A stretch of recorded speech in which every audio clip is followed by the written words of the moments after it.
That's good. Okay, I'll press a button and we will go live shortly.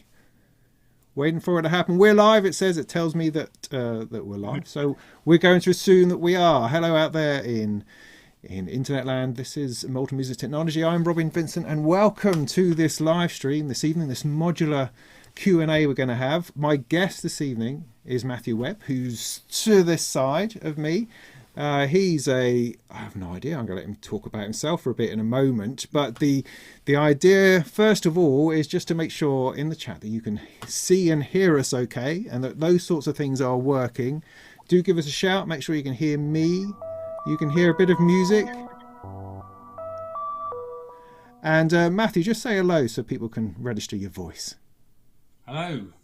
How is everybody? Good. So just let... Yeah, we hope so. So yeah, in the chat, let us know if you can hear us, and then we'll get stuck in. So I don't want to give anything important away while we're sitting here on mute, that kind of thing. All is fine, says Eleni. Good.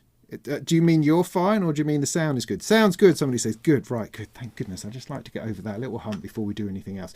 So yeah, so this evening came about through Matthew getting in touch with me about, he's doing a bit of a course on music and stuff, and he wanted to ask me a few questions, and which is fine. Oh, good. I'm up for questions, and I just kind of railroaded him into the idea of doing it on a live stream so that everyone can benefit from our extraordinary wisdom and the penetrating depth of the questions and all that kind of thing. So here we are. So Matthew, you're very, very welcome. Yeah. It's good to see you and also meet you. We only met like 5 minutes ago in the middle of technical difficulties, as is often the way. Yeah, tell us about your course. Tell us about your thing, your plan, and who you are. Right, okay, yeah, I'm studying at University of Suffolk. It's a creative and commercial music degree, currently level 5.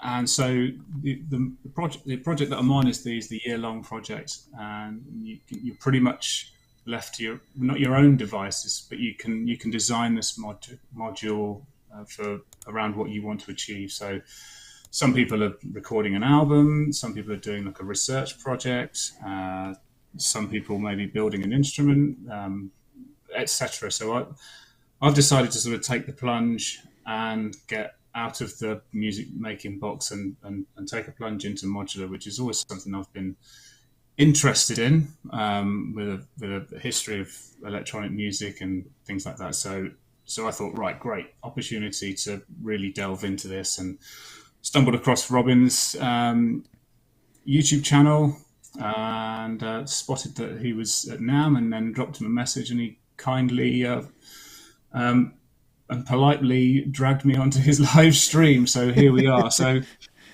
I have a handful of questions, and some of them are very grassroots questions, but that's pretty much sort of where I am. I do have a basic knowledge of synthesizers, and possibly mainly subtractive. So I'm okay with the key components, but when you get into modular, it's a whole bigger field. I'm assuming from what I can see from everybody's channel. So I guess I'll fire away with a couple of questions, and hopefully it turns into chat, I guess. Yeah, definitely. I mean, the plan for this evening is absolutely, it's for you to take as much control as you like. I mean, and to ask the questions you want to ask or need to ask, and I'll do my best to answer them as verbosely as possible, because I do like to talk. So given an opportunity to talk, I will run off with it. I do also have a little bit of modular to the side, which I'll just bring in like that. See that? Nice. So if we want to patch something in or talk about something practically, we can do a little bit of that too, perhaps. But we'll see how it goes. And also, people in the chat, you're very welcome to throw in questions as well, but let's just give it a chance to unfold. We'll see if we can get through Matthew's most burning questions first, and then we'll open it up a bit later on and just see where it takes us. And hopefully this Q&A that I'm calling it will be helpful to more than just Matthew, helpful to more people out there. So yeah, Fill your boots, mate. Get stuck in. I might open a beer. Just- Oh, which excellent is choice. probably Yeah, a I'm good, on the water good at the start. moment, but yeah, good on you.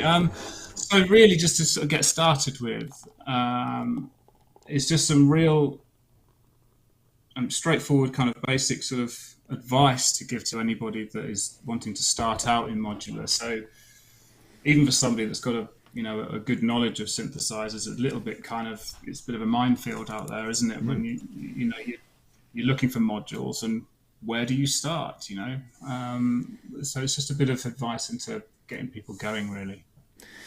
Yeah, where do you start? That's a huge question, I suppose, or it can be. I can turn it into a huge question. Keep going.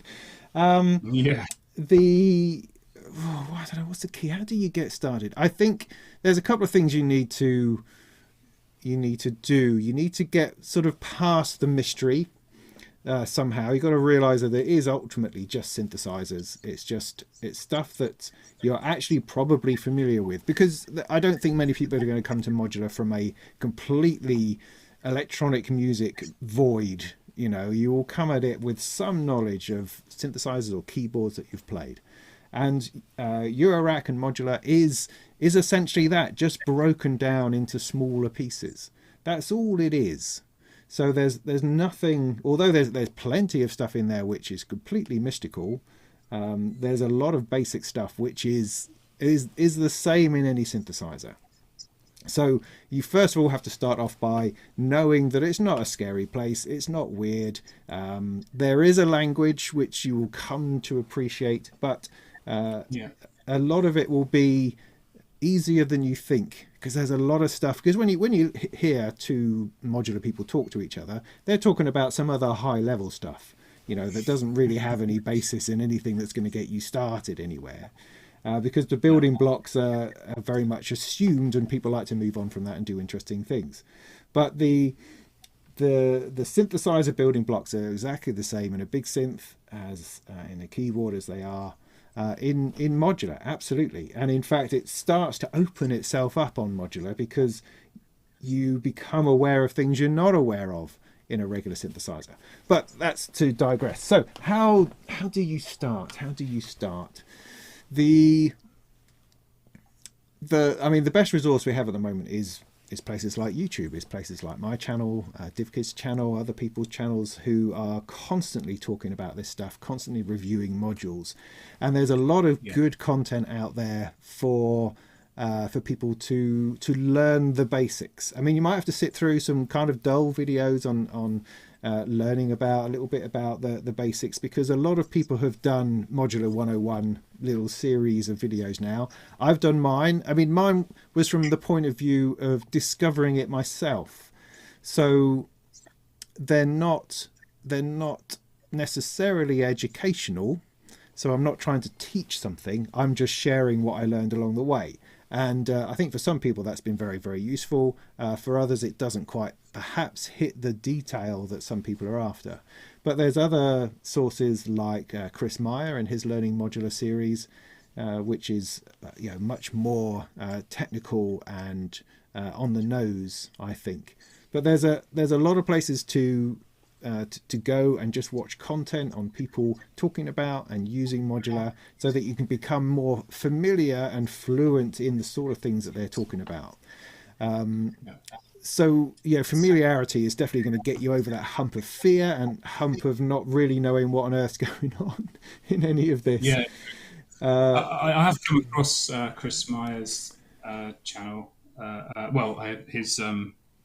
His courses on links in learning as well, and I have watched quite a lot of your modular journey series, and I think what I found useful from that is the idea that you try to have in mind what you want to do with it, rather than just spending a load of cash on some module that you've seen on somebody's channel that sounds Mm. great. And so it's just to have an idea first. But so it just does that make sense? I mean, because Yeah.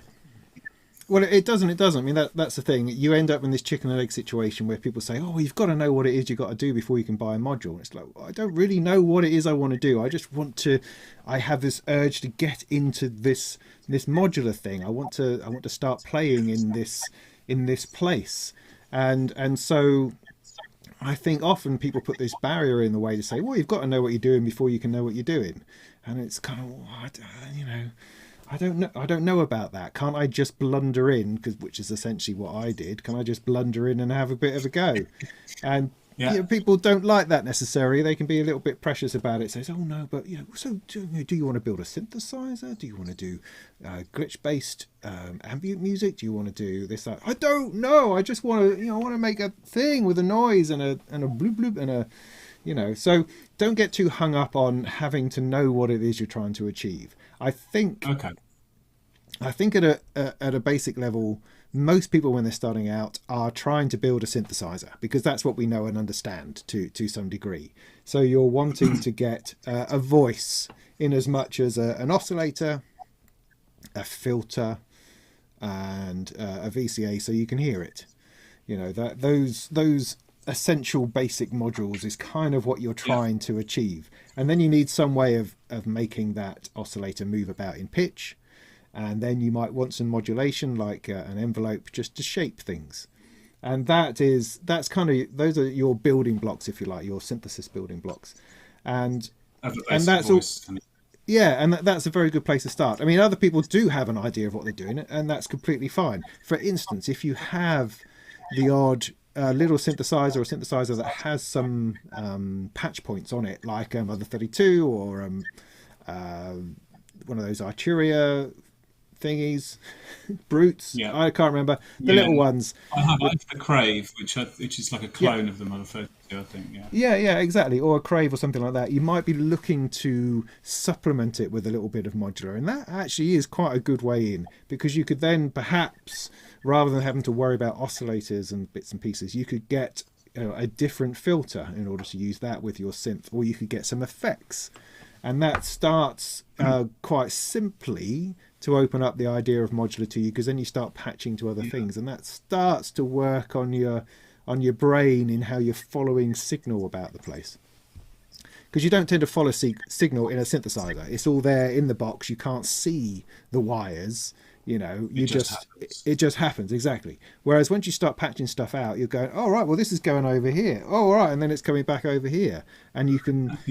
There's something about seeing that connection that really helps start to open up the idea of modular, I think. Yeah, I mean, just with the one or two modules that I already have, that's actually the fun bit for me, is just knowing that I've made that connection. I mean, that's the fun bit, and that connection can go anywhere, and you no idea what that sort of what impact that could have, and sometimes it's a good one, and sometimes it's a really terrible one, but it was fun doing it anyway. Yeah, definitely. Yeah. I mean, one of the other. So, no, you can carry on. Okay, so one of the other barriers, I think, if you're trying to get started, is not only what modules you buy first, but how do you deal with the case and power supply issue? This was definitely an issue when I started, which is only 3-4 years ago. It was really hard, and it took me a lot of research to work out what on earth, what are people talking about. There's all this talk about ampage, and there's talk about different sorts of power supplies. It's looking like you're having to build a case or build a power supply in a case, and this all just seemed like too much engineering, electrical engineering, in order to get to a creative place. I think these days it's much easier. There's been a couple of cases out. The Nifty case, for instance, from Create Audio, if I got that right, is it's a simple, good, cheap case that comes with like 84 HP. You can stick some modules into there. It's powered. It has MIDI and USB. It's a great starting point. That just gets you over that initial hump, because I mean, if you look at some of the enormous cases, they're so expensive, and that is becomes a huge barrier to getting started. Whereas something like the Nifty case, there's also Moog do a little row, other companies do a single row now with a built-in power supply. Those things make it much simpler just to get started, just to give it a go, And I think that's good. All the Arturia ones as well. The rack brutes are quite useful in that regard. Yeah. Okay. I mean, I went with. In the end, I just got a 19-inch, rack, like with just some couple of rails. So, the intention would be to expand it that way. So I have some very crude bits of wood that I'm connecting it together at each end, and it works. But so that's a saving. I saved a little bit of money on the case and bought a mixer. It's that sort of thing. Well, I mean, that's fair enough. I mean, I did a little video on building a DIY case that a lot of people didn't like because it was just bits of cardboard and some rails, and I screwed cardboard into the side of these rails, held it together with a couple of modules. And of course, the power supply was all hanging out the back, which was kind of dangerous. But I mean, this is one of these Micro Zeus type power supplies. I mean, they've not got a ton of voltage or anything. You're not going to hurt yourself particularly unless you stick your tongue in it. But it's not ideal. But there is very much a do-it-yourself naked feel to modular that's all right. Yeah. Just as long as you look after yourself and you're a bit careful, there's no reason why you can't build something out of a cardboard box, and it will function and it will work, and it's a place to start. So you don't, as you say, it can be cheap enough so you don't have to worry about that massive outlay. Yeah. That was definitely a saving that I wanted to make. It's not because I didn't see the point in a decent case. I just thought, I probably saved enough money there to buy a filter or something. I totally. thought that'd be more, So yeah. So I guess we'll move on to the next one, but it was really just about sort of the pros and cons of modular synths. I guess there's going to be some obvious ones at each end. There's obvious pros and obvious cons, but what do you think are those sort of main pros and cons? And maybe if there's a couple of sneaky ones in there that you've discovered a few years down the line, because we probably discovered them quite early on, but then maybe 2 years into your project, you kind of think, well, maybe I could have, or, I don't know. Are there any little secrets? Good question. Well, pros to start with then. On the pro side, personally, I can only speak from my own experience, really. It has completely changed, revolutionised and reignited my creative output. Is it specifically modular has done that? Yeah, I think so. It's the hands-on nature of it. The fact that I've moved from trying to make music with a mouse and doing that successfully for 20 years, mouse-driven music, that's fine. I was kind of happy with that, but I'd got to a point where I just wasn't able to finish anything. I didn't feel remotely inspired. As soon as I started taking things outside of the computer, inspiration I was swimming in the stuff. It felt brilliant. It felt like I was heading in the right direction for the first time in ages, and it brought, because it's something about using your limbs. There's something about using your body in the creation of music. I guess you can equate it to playing an instrument, in that there's something in that which uses more of you than just thinking and a mouse and clicking on things. So the biggest thing that I've got out of this is simply that I am inspired by this stuff to make music, because I'm exploring something, because there's a whole mixture of things going on. I'm trying to learn something. I'm trying to expand my brain. I'm trying to find interesting sounds. I'm trying to understand how things work. And in that, music is being made all the time. It's almost like music is a byproduct of fiddling with it. So, and that's just an immensely enjoyable thing, and a lot of it you can, it's not like trying to learn the violin where you're going to sound terrible for 5 years. you know, before you can get it into some kind of tune, you can very quickly shape stuff so it will sound all right. So you're not making an awful noise all the time. And then you can start exploring and developing and finding all sorts of adventures and avenues and stuff to go down. So yeah, the biggest pro for me is that it has made me really creative again, and it's just an endless sort of conversation with a machine that generates music, you know, and I don't need to turn on the computer to do it. All I have to do is turn on the sound, the electricity, and you're doing it, and you're fiddling, and you're not feeling closed up or uncomfortable in your seat. There's no carpal tunnel syndrome. There's none of that. You're open, you're breathing, your hands are moving, your brain's thinking, you're following stuff about, music is coming out. It's just, you know, an immensely pleasurable experience, I would say. And it doesn't crash. No, it doesn't crash. I mean, you can break things, I suppose. You can get it wrong, and it can also sound terrible, or you not get anywhere. All those things are possible, but it's still enjoyable on the way. That's the thing, you know. So Yeah. so that's the biggest pro, is that it's made me creative. It's certainly given me something to do. It certainly is a time filler, without any doubt. If you're looking for something new to learn and something interesting, then that's a pro. The other pro would be the community that surrounds it.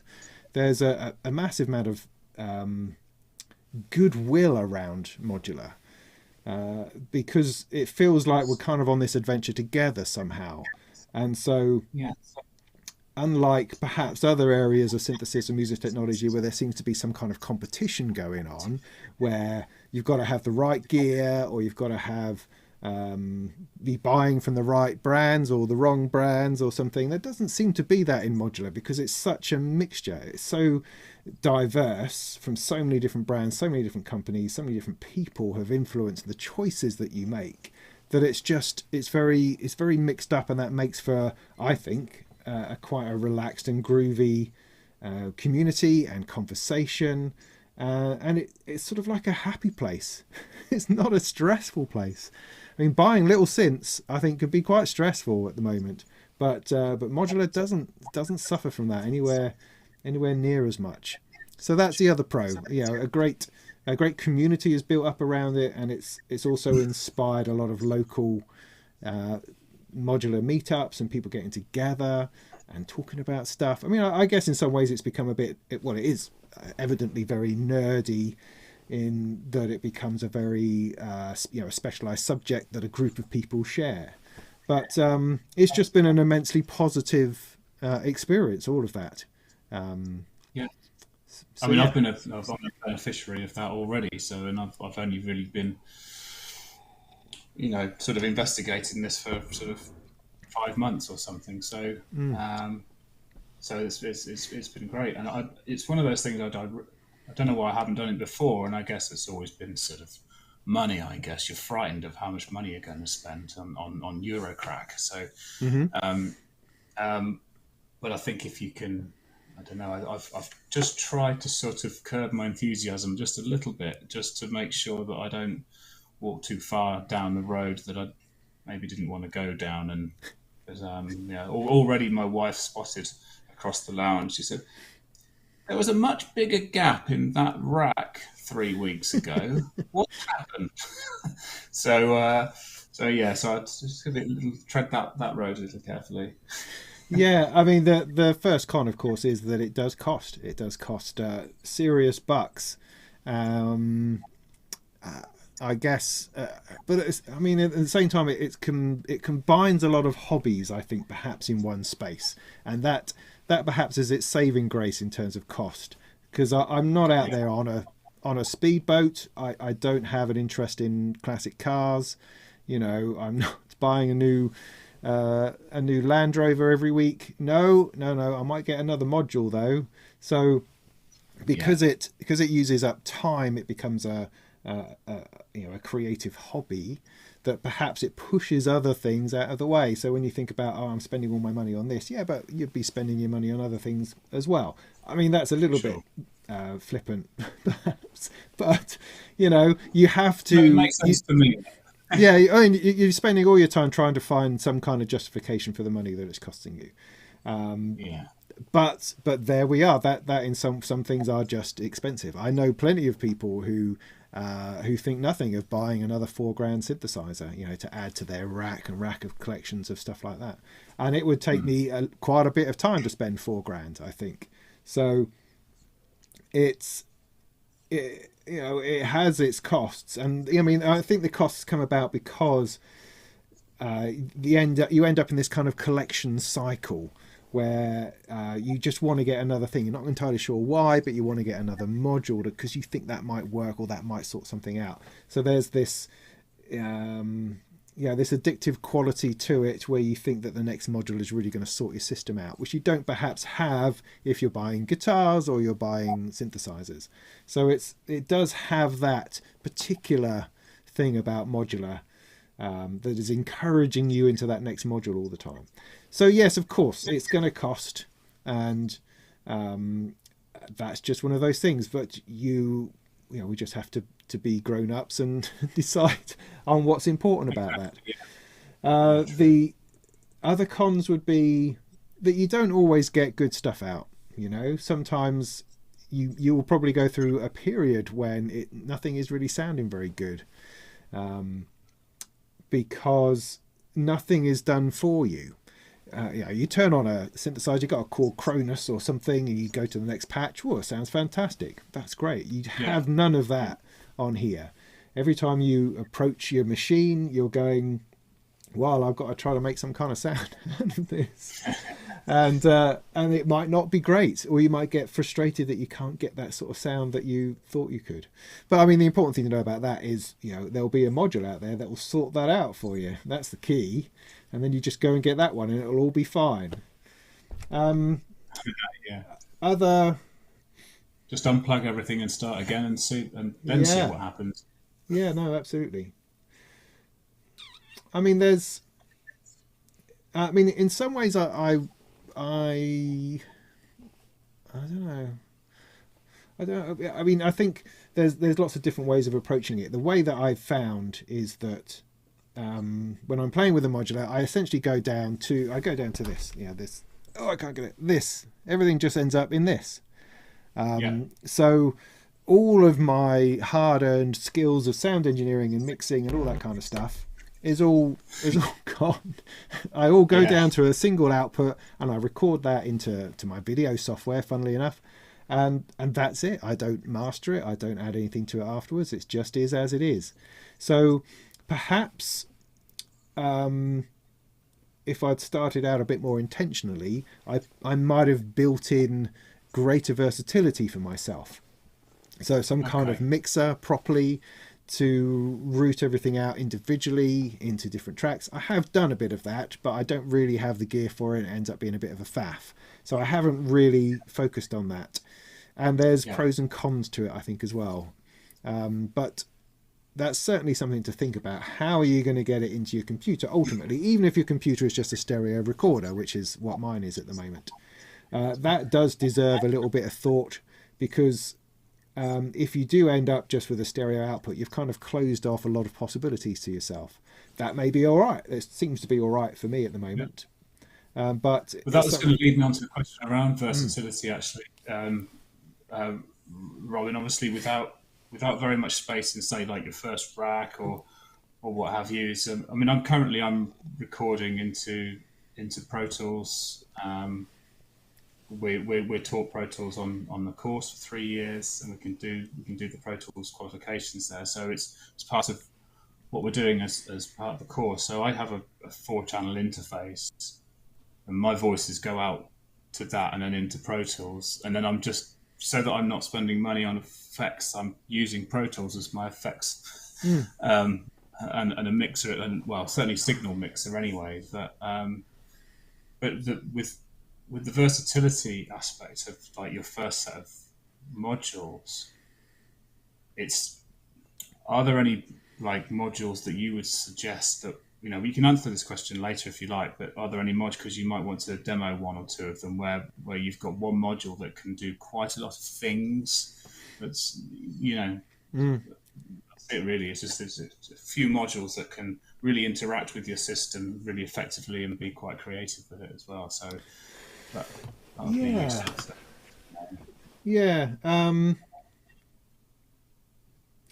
Yeah, I mean the thing with a small compact modular is that you are going to sound the same as everybody else with a small compact modular to some degree. Excuse me. There's only so much you can do with a sine wave or a sawtooth wave and a filter.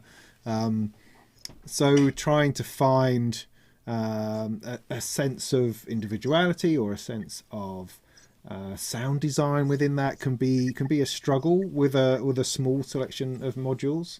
There certainly are things that I use all the time that have become completely vital to my workflow, that perhaps wouldn't be obvious to start with, and I've stumbled upon some really good purchases, I think, perhaps.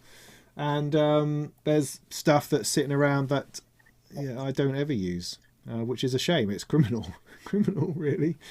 But as for, I mean, the rack that I've got here, actually, this is what I've sort of boiled this down to, is the favourite stuff at the moment, the stuff that's most useful.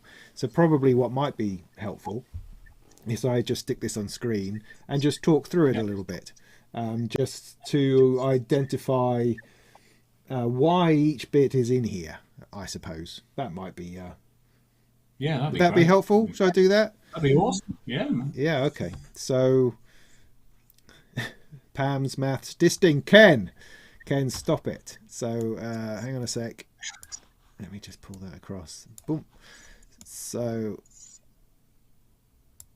okay, so funnily enough, I changed this evening because I was shifting things around and I thought I don't actually have a sequencer in the case, so I decided, okay, I need to bring something in to play a few notes because I was sequencing from my other rack.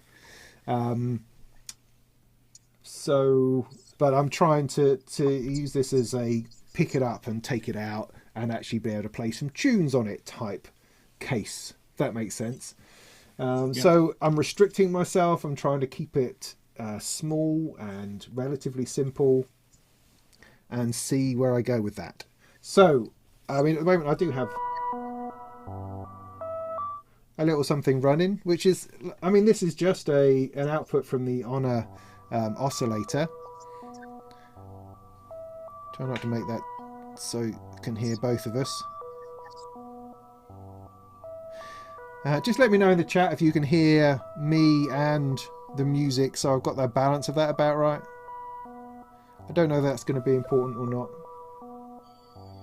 I don't know, but this is very, very simple. It's just an oscillator. It's just a little sequencer, which I'll show you in a moment, and a filter. So it's those basic building blocks.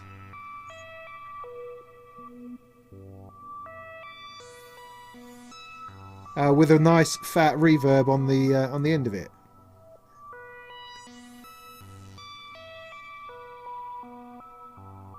And that's just lovely. That to me is like the essence of Eurorack, in that you can take something really simple, something that we understand, and it actually sounds beautiful.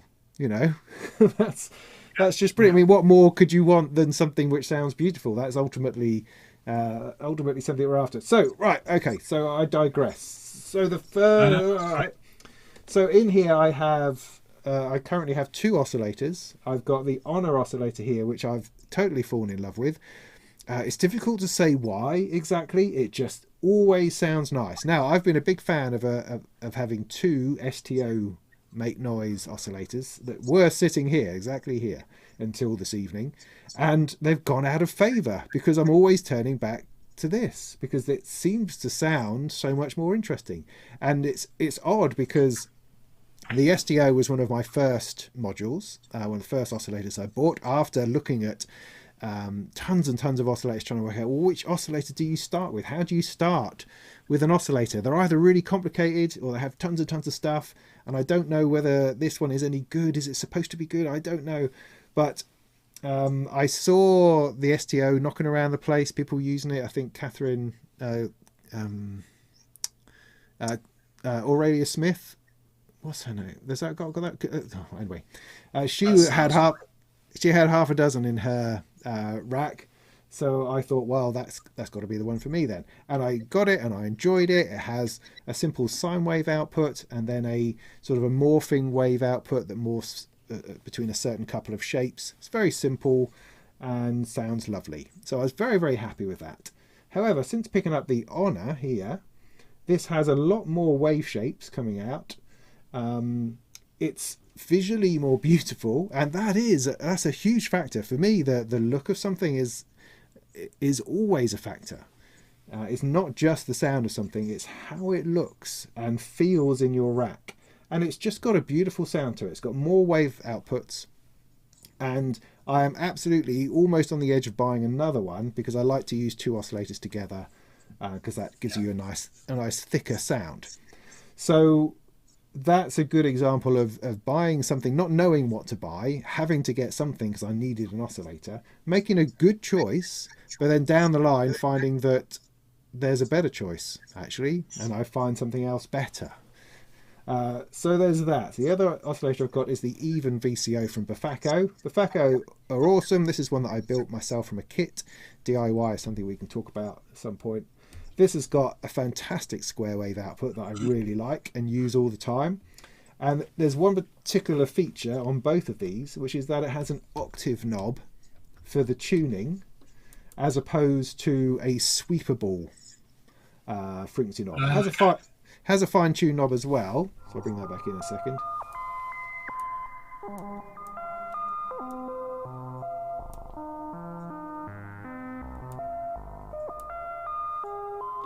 And then fine tune. But it's just having an octave knob is, I've found, just really very, very useful. Rather than I can just, just decide to go up a register or two without having to retune it in, which you have to with the STO.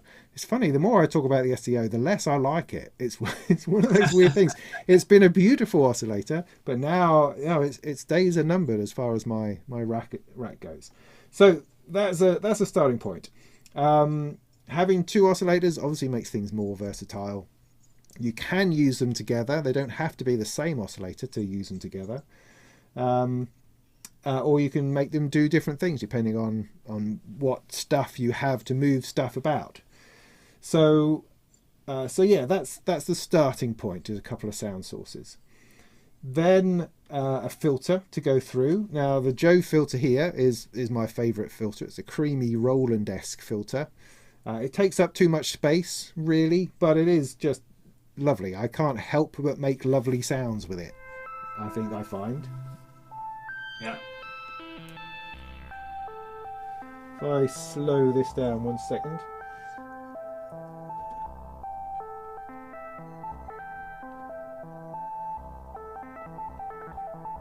No, I can't do it.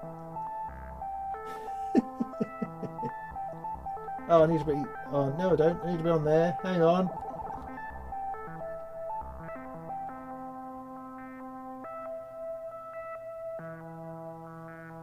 That's it. See, the variegate, I'll talk about that in a moment. It's a love-hate relationship I have with that thing.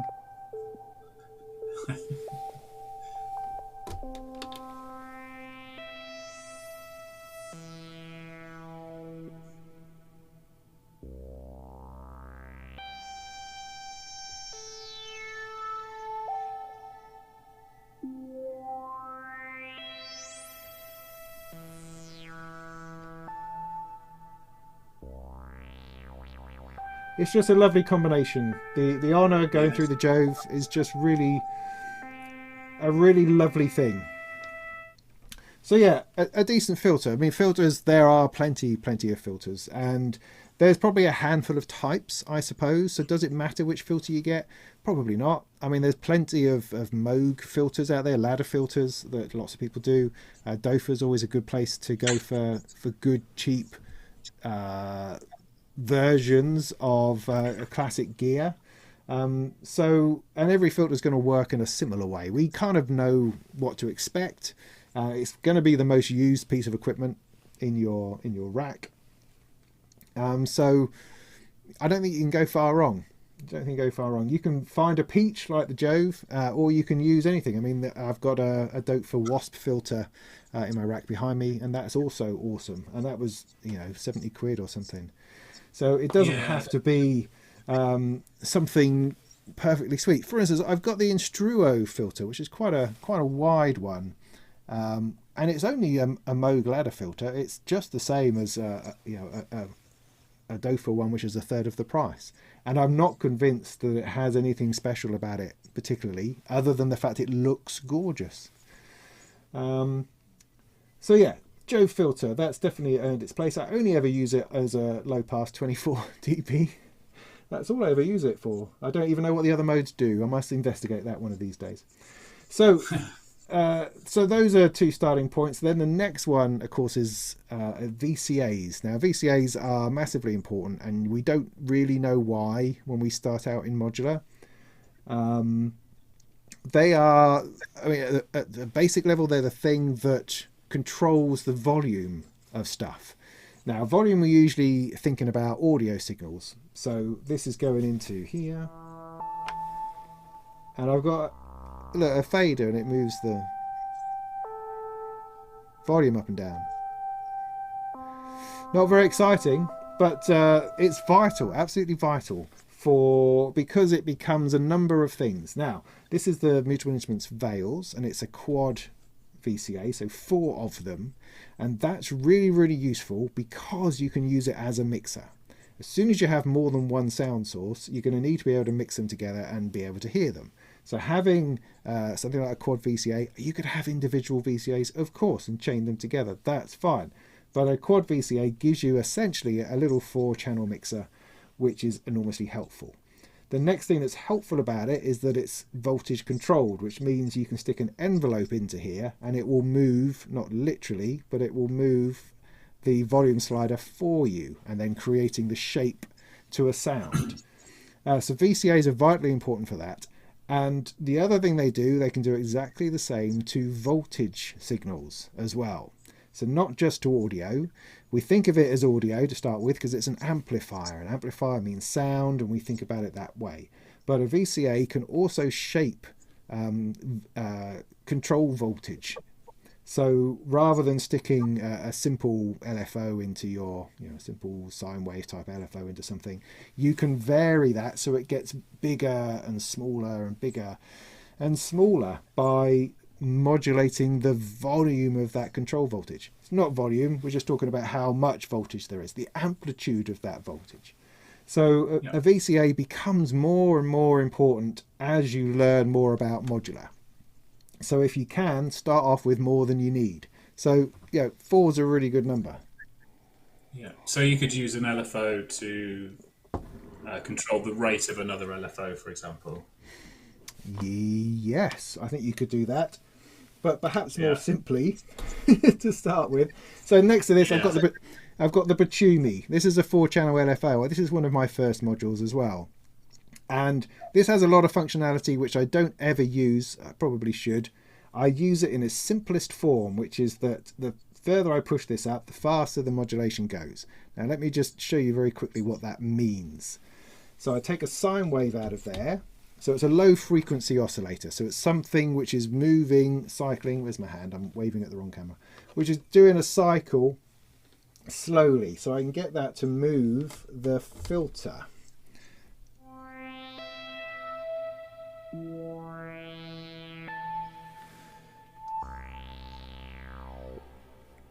So just going to take the sequence out. So what's happening is I've plugged the output of the LFO into the control voltage input here on the Jove. I've got a knob which can tell it how much it's going to move things. So now it's moving it. It's essentially moving the cutoff knob, although again, not literally, but it's moving that parameter. And I can speed it up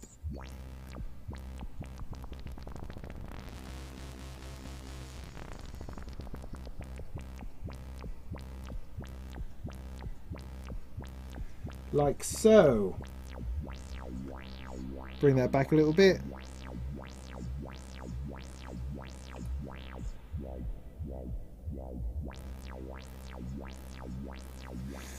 And that's some very simple modulation. Now,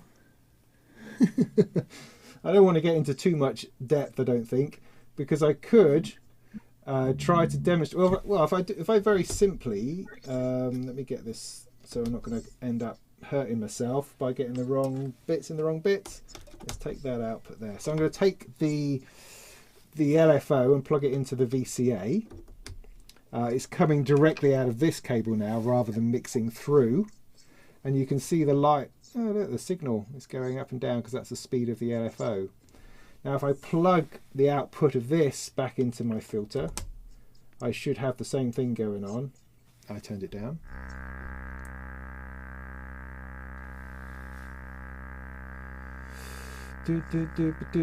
Okay, no, hang on.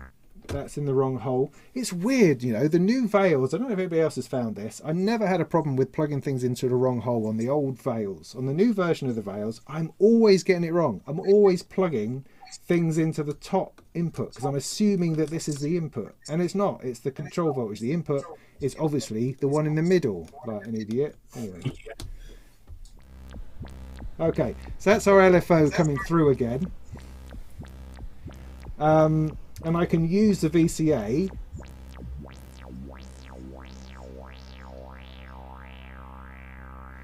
to essentially squash it. So it's now only doing it a little bit, and then use the VCA to widen it again. So that's an example of a VCA changing the depth of modulation. Now the Jove actually has a knob which does that anyway, called an attenuator here. But you can be cleverer with the VCA, potentially, because I can take another sine wave out and plug that into the CV input.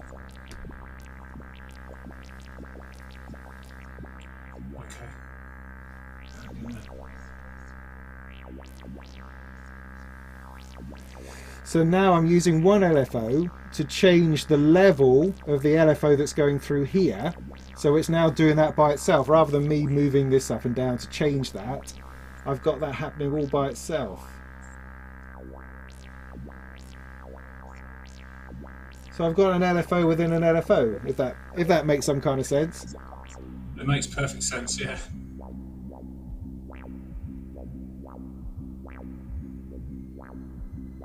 See, that's quite interesting. Liking that already. So let's just calm this down a second. So, but you can go into immense depth with those sorts of things, and we'll end up being here all night. Interesting. So, all right, let's move along the rack a little bit. Then I'm going to talk about two sequencers. First one is the Turing machine here, and then the Variegate 4 Plus, because both of those things are, I think, useful in this context. The MusiThing modular Turing machine is a brilliant little module that generates voltage. It just generates voltage according to some twisted form of probability or randomness or something. It generates a whole bunch of notes, and if it stumbles upon something you quite like, you can sort of lock that in and it will continue to repeat that. Otherwise it will just continue creating stuff, and the output of that is just completely it's just voltage. It's not scaled to anything. So I can take the output and plug it into, it's pitch, so it's going to be going into my oscillator. Although of course it doesn't have to control pitch, it can control anything. It's just voltage coming out of there, so I can use that to control the level on a filter, for instance. But anyway, we're going to keep it simple. It needs a clock because it doesn't have one. So that's one of those modular things. Oh, you need a clock. That's going to come up a lot. So the Variegate here does have a clock. I'm going to take the clock output. The clock is a tempo, yeah? And I'm going to plug that into the clock in on here. Now it's flashing and moving along. So this, just make sure I'm still wired into something sensible. Take that out of there. This should now be, yeah, doing the pitch.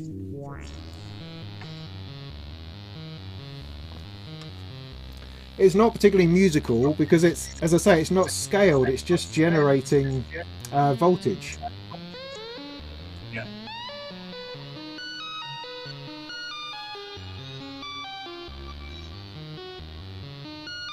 So it's similar to sample and hold in a sense, but it's how is it different? Yeah, it is. But I mean, strictly speaking, sample and hold is sampling something, so some kind of Yes. input that it's taken a value from. I forget what's in here. I mean, it's called the Turing machine.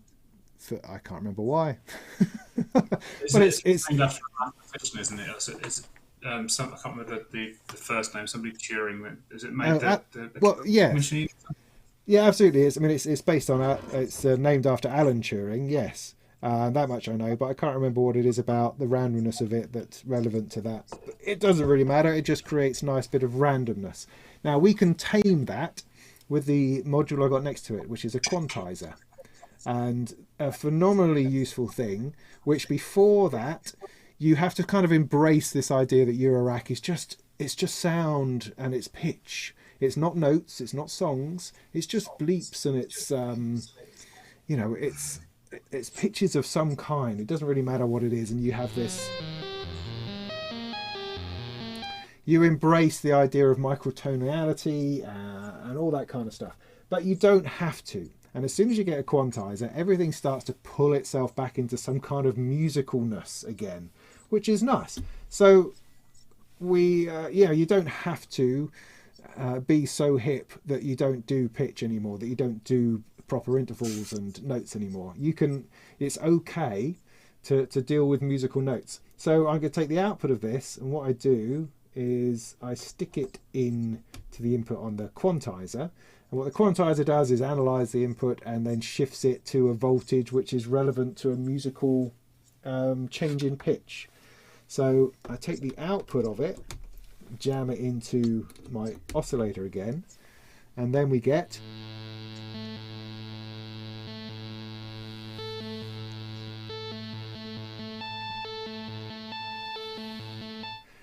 musical notes. Now the notes that are going to be there are dependent on the ones that I light on my little keyboard here.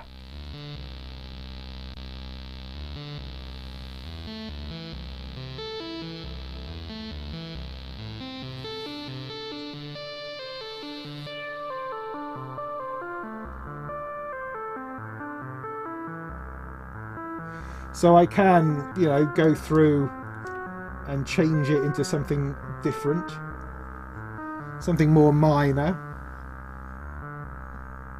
or leave it major.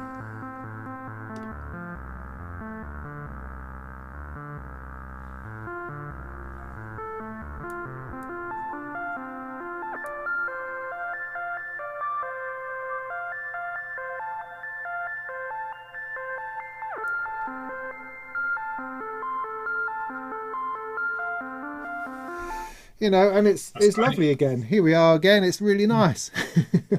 We're back to that point of something becoming lovely. And what's great about something like that is that you can use it anywhere, and you can. So at the moment I'm using it for notes, as they say. But rather than plug it into there, I could leave the notes the same and plug it instead into the filter and have it do exactly the same as it was doing to the pitch of the honor, but now it's moving the cutoff frequency.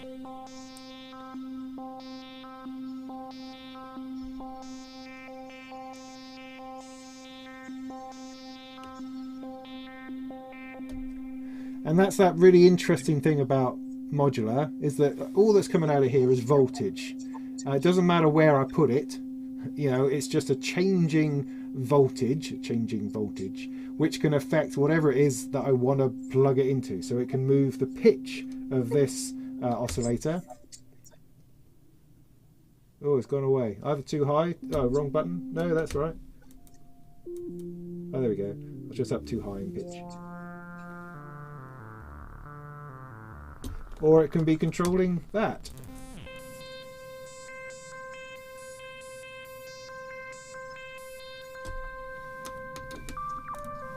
And it's that exploration which is extraordinary. You would never do that in a synthesizer. Well, maybe you would, but I don't know how you would do that.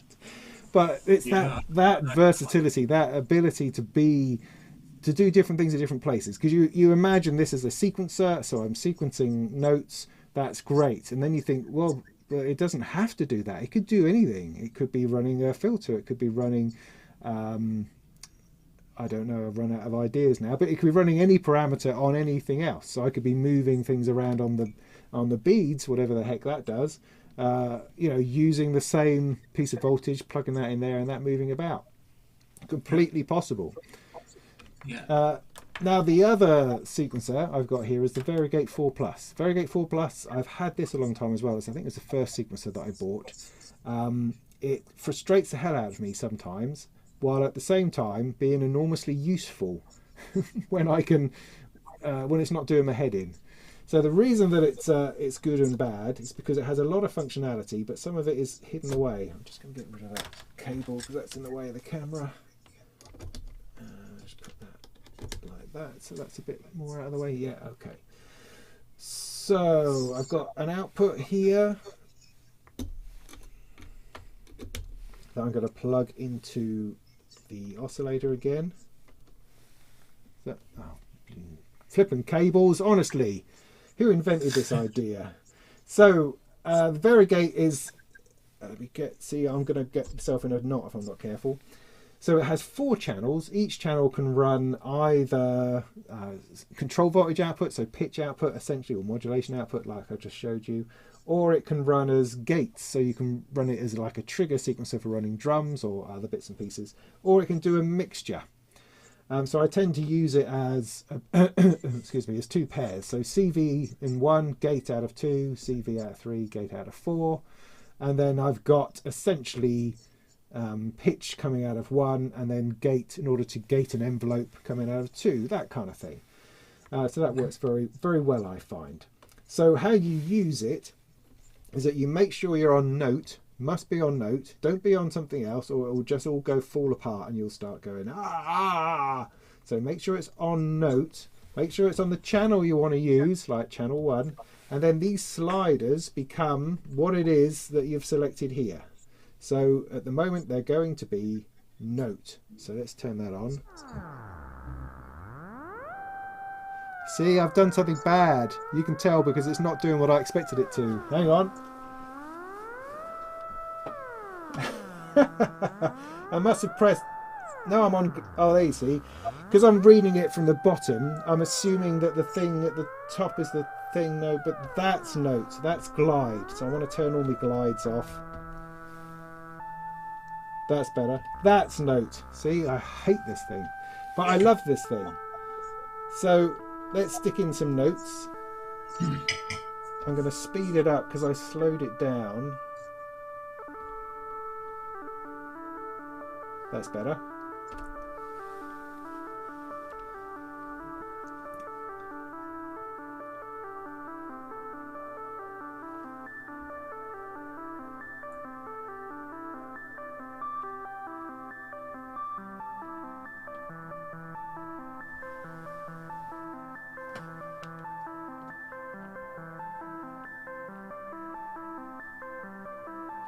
And it's a really nice, once you get to it, a really nice little sequencer.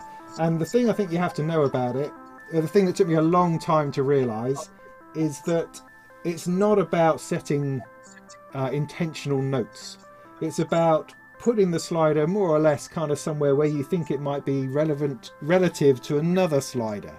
So I'm not picking a note necessarily, although you can do that if you hold the right combination of buttons and move things about.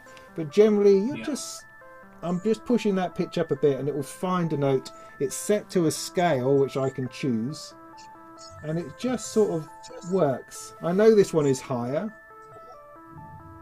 and I can just push that down if I like and it will find a lower note. And I'm not choosing the notes, I'm just kind of pushing the sliders around. Now the thing that makes a Variegate fall apart is that I can go, right, well I'm going to go to track 3 for instance, and I'm going to write a whole different tune coming out of there. So I'm going to do so coming out of 3, is something different. That's great. Then I think, well, I just want to go and change that note on the first channel, but now the sliders don't bear any relationship to what it was that I put in as notes for the first one, if you see what I mean, because I've moved them all about. And so, and the frustration with a variegate is that very rarely do these sliders actually tell you what you think they should. They're usually telling you something else, and you have to kind of get past that. And like I say, I'm not choosing an actual note. I just know that if I push this way, it'll eventually at some point, see, I'm still on 3, see, like, so it'll be on 1, and if I move this, it will then move the note in the direction that I'm sending it.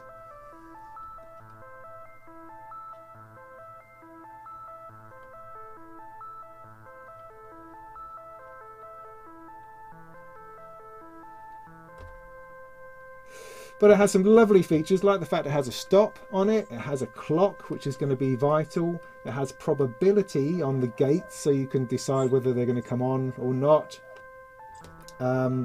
It has time divisions as well as multiply, so you can make it go faster and slower, or have one channel fast, one channel slow. Stuff like that is really good. You can change the length of the gates.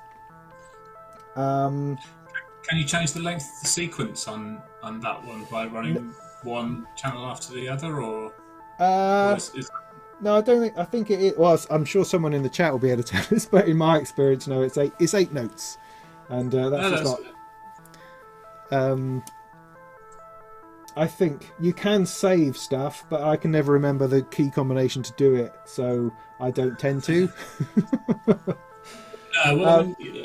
To me, that's not. I mean, obviously, it's nice to be able to save stuff, but then that's part of the joy of modular, isn't it? Is having that moment with it. Yeah, it absolutely is. It's for some people that's a major problem because they're very used to saving stuff within their DAW or saving stuff in a synthesizer, whereas this it's transient. Is that the right word? It's temporary.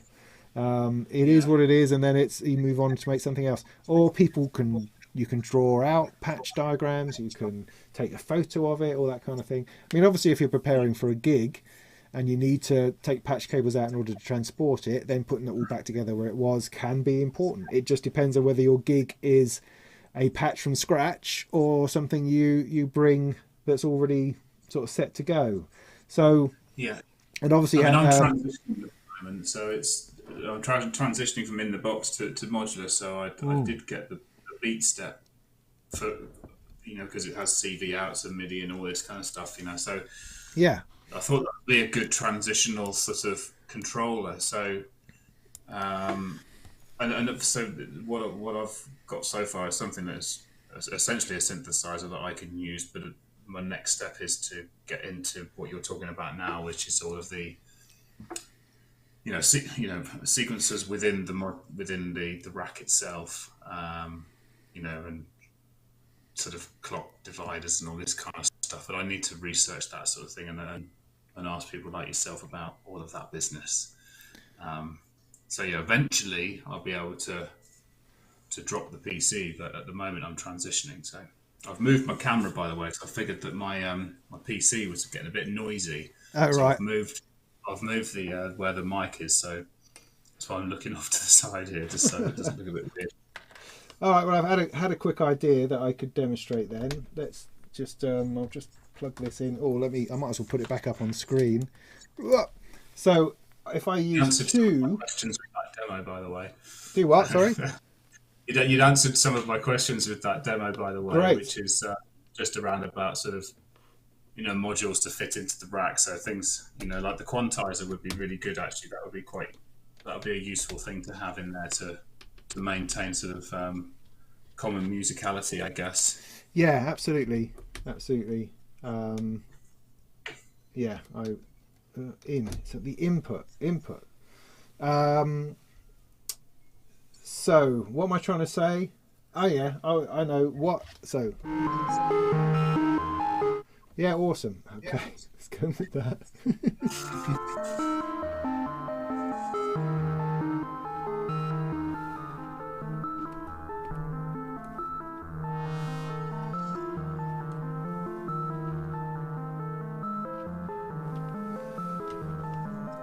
Getting a little bit of distortion coming through. Not entirely sure from where at the moment, but no, let's not worry about it. Just keep that level down a bit at the moment. So, yeah, clock division. Now, I'm not going to claim to be very good at this, but let me just try to demonstrate something. So we've got two sequences going on. Now, the first thing you can hear is that they're not in tune, not remotely.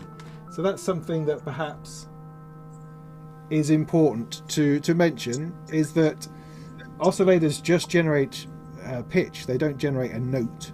You don't set it to C3 or A2 or anything like that. It's just a pitch. There's a pitch. There's another one. So if you want them to be musically relevant, you kind of have to tune them either to something or to each other, which is probably easier half the time.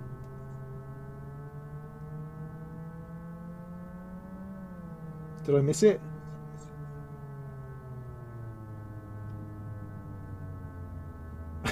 Sometimes. Yeah.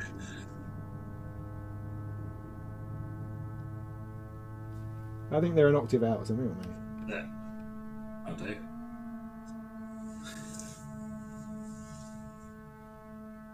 There we go, they start to phase, which is always nice. So now if I run that sequence again, they're going to sound a bit more musical. Possibly. Yep.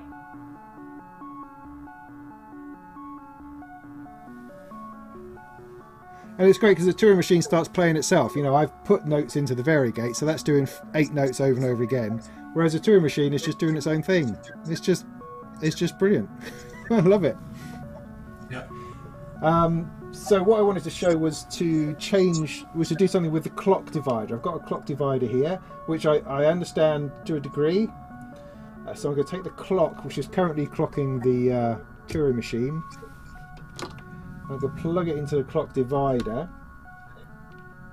Now this, I think in the mode that it's set in, essentially divides the clock so that for every beat this light flashes, and then this light flashes half as fast, this one half as fast again, and so on. So the clock basically further down is getting lower and lower and lower, slower rather.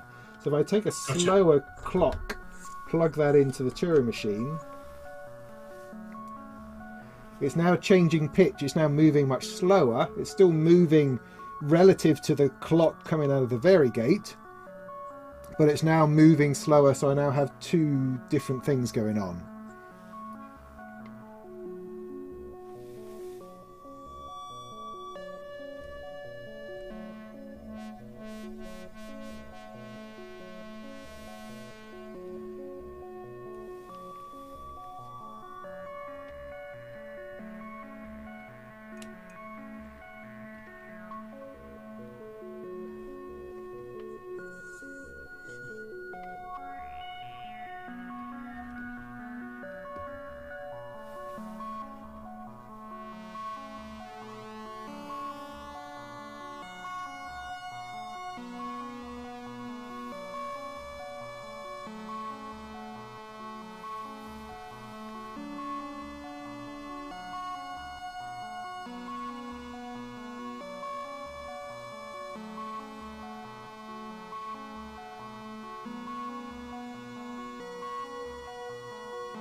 Yeah, so that's a simple device from a simple module, which just changes everything that you're doing within the context of each other, which is quite nice.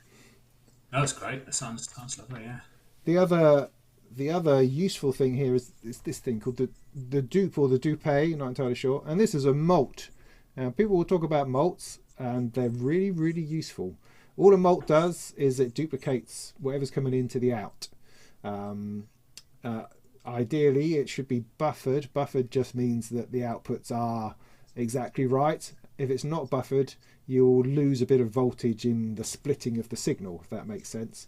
Yeah. But that, I mean, for instance, an unbuffered mult would be like you see these squares or bits of plastic that you plug a cable in and lots of cables come out of it. So that's unbuffered, and that's not really important if you're using modulation and things like that. It's going to be good enough. But if you're moving pitch information around, then a buffered mult is probably a better idea. So what am I going to do? I'm going to take the output of the Turing machine, plug it into the mult, and then take that back to the Bufacco what's it, and then take another output from that to the surface I've got down here. Now the surface is a I don't know, a more whimsical module, I suppose. It's a physical modelling module that produces some nice twangy guitar type string sounds. Where am I going to put this? There. That's where I'm going to put that. Running out of cables that I carry to this side of the room, so I'm going to take that left out of there. That's going to go into there. Now I'm going to need to trigger it. So I now essentially I've got a tune coming out of the Turing machine into the microscale, into the quantizer. That's going into the mult, so I'm now getting the tune going to the Bufacco, even VCO, but also I've got the tune going to the surface. But for the surface I need to trigger it to make it... Oh, I need to turn it up.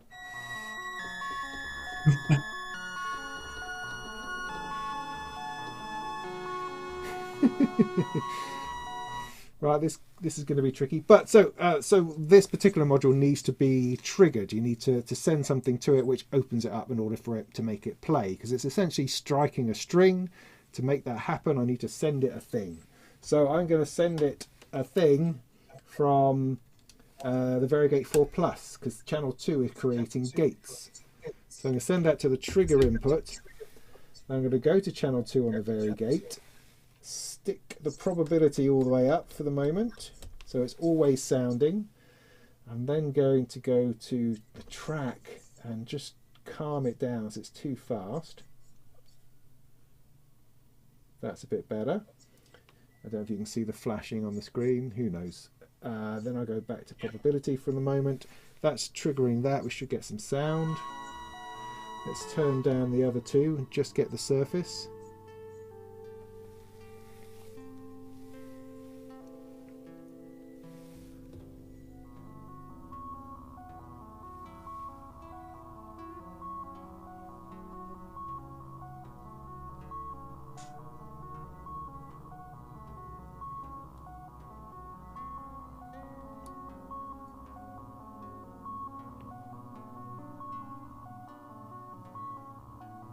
Trying to get that to sound almost in tune somewhere. I need to try a bit harder with that. Ooh.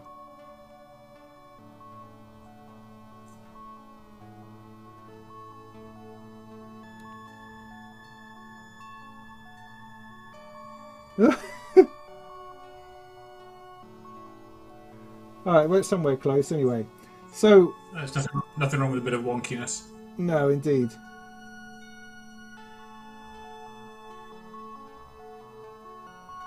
Just not particularly loud. I'm just trying to adjust that a little bit. Again, your VCA is useful for this. So I've got this this string sound, this plucked string also going on from the surface at the same time, following the same tune as the even VCO. So we've now got two things in there. Now I'm using a very even gate pulse out of the Variegate in order to trigger it. And I can use this and pull down on the probability of those actually firing to give us a little bit more variation.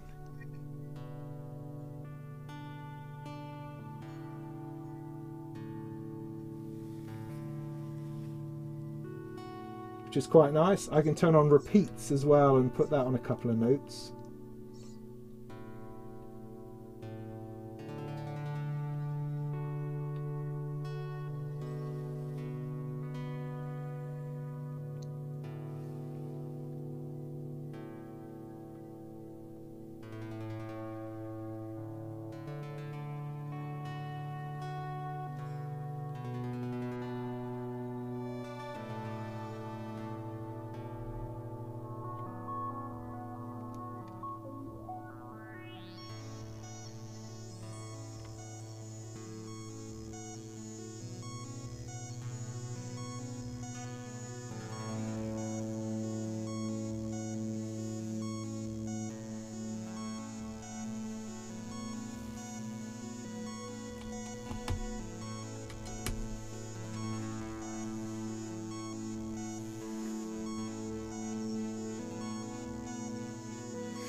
So yeah, so there you go. That's not a bad little sequence just out of you know, how many? 1, 2, 3, 4, 5, 6, 7, 8, 9, 10, 11 modules.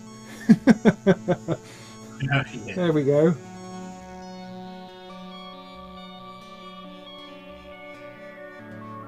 And there's so much, texture, tonal opportunity within that, with these couple of filters, a little bit of LFO.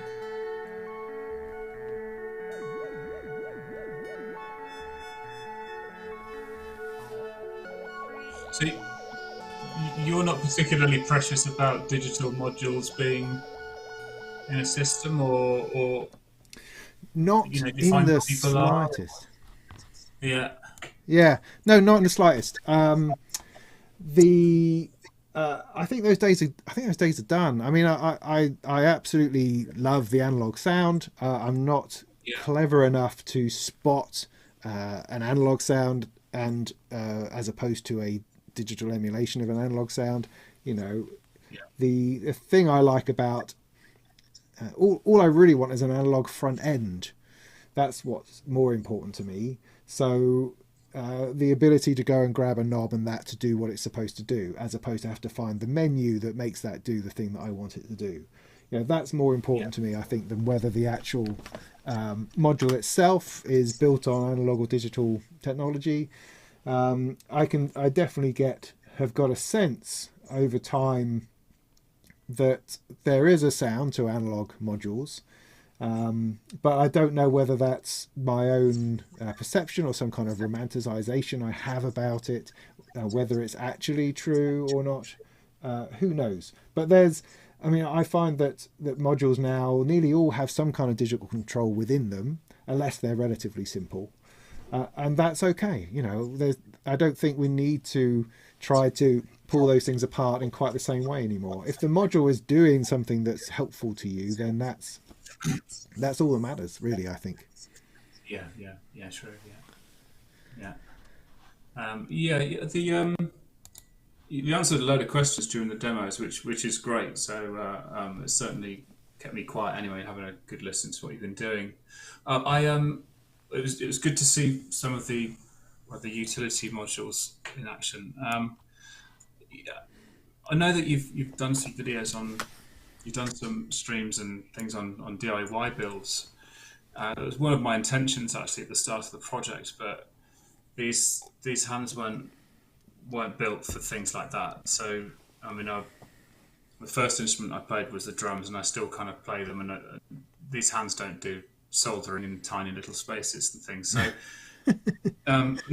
in is there?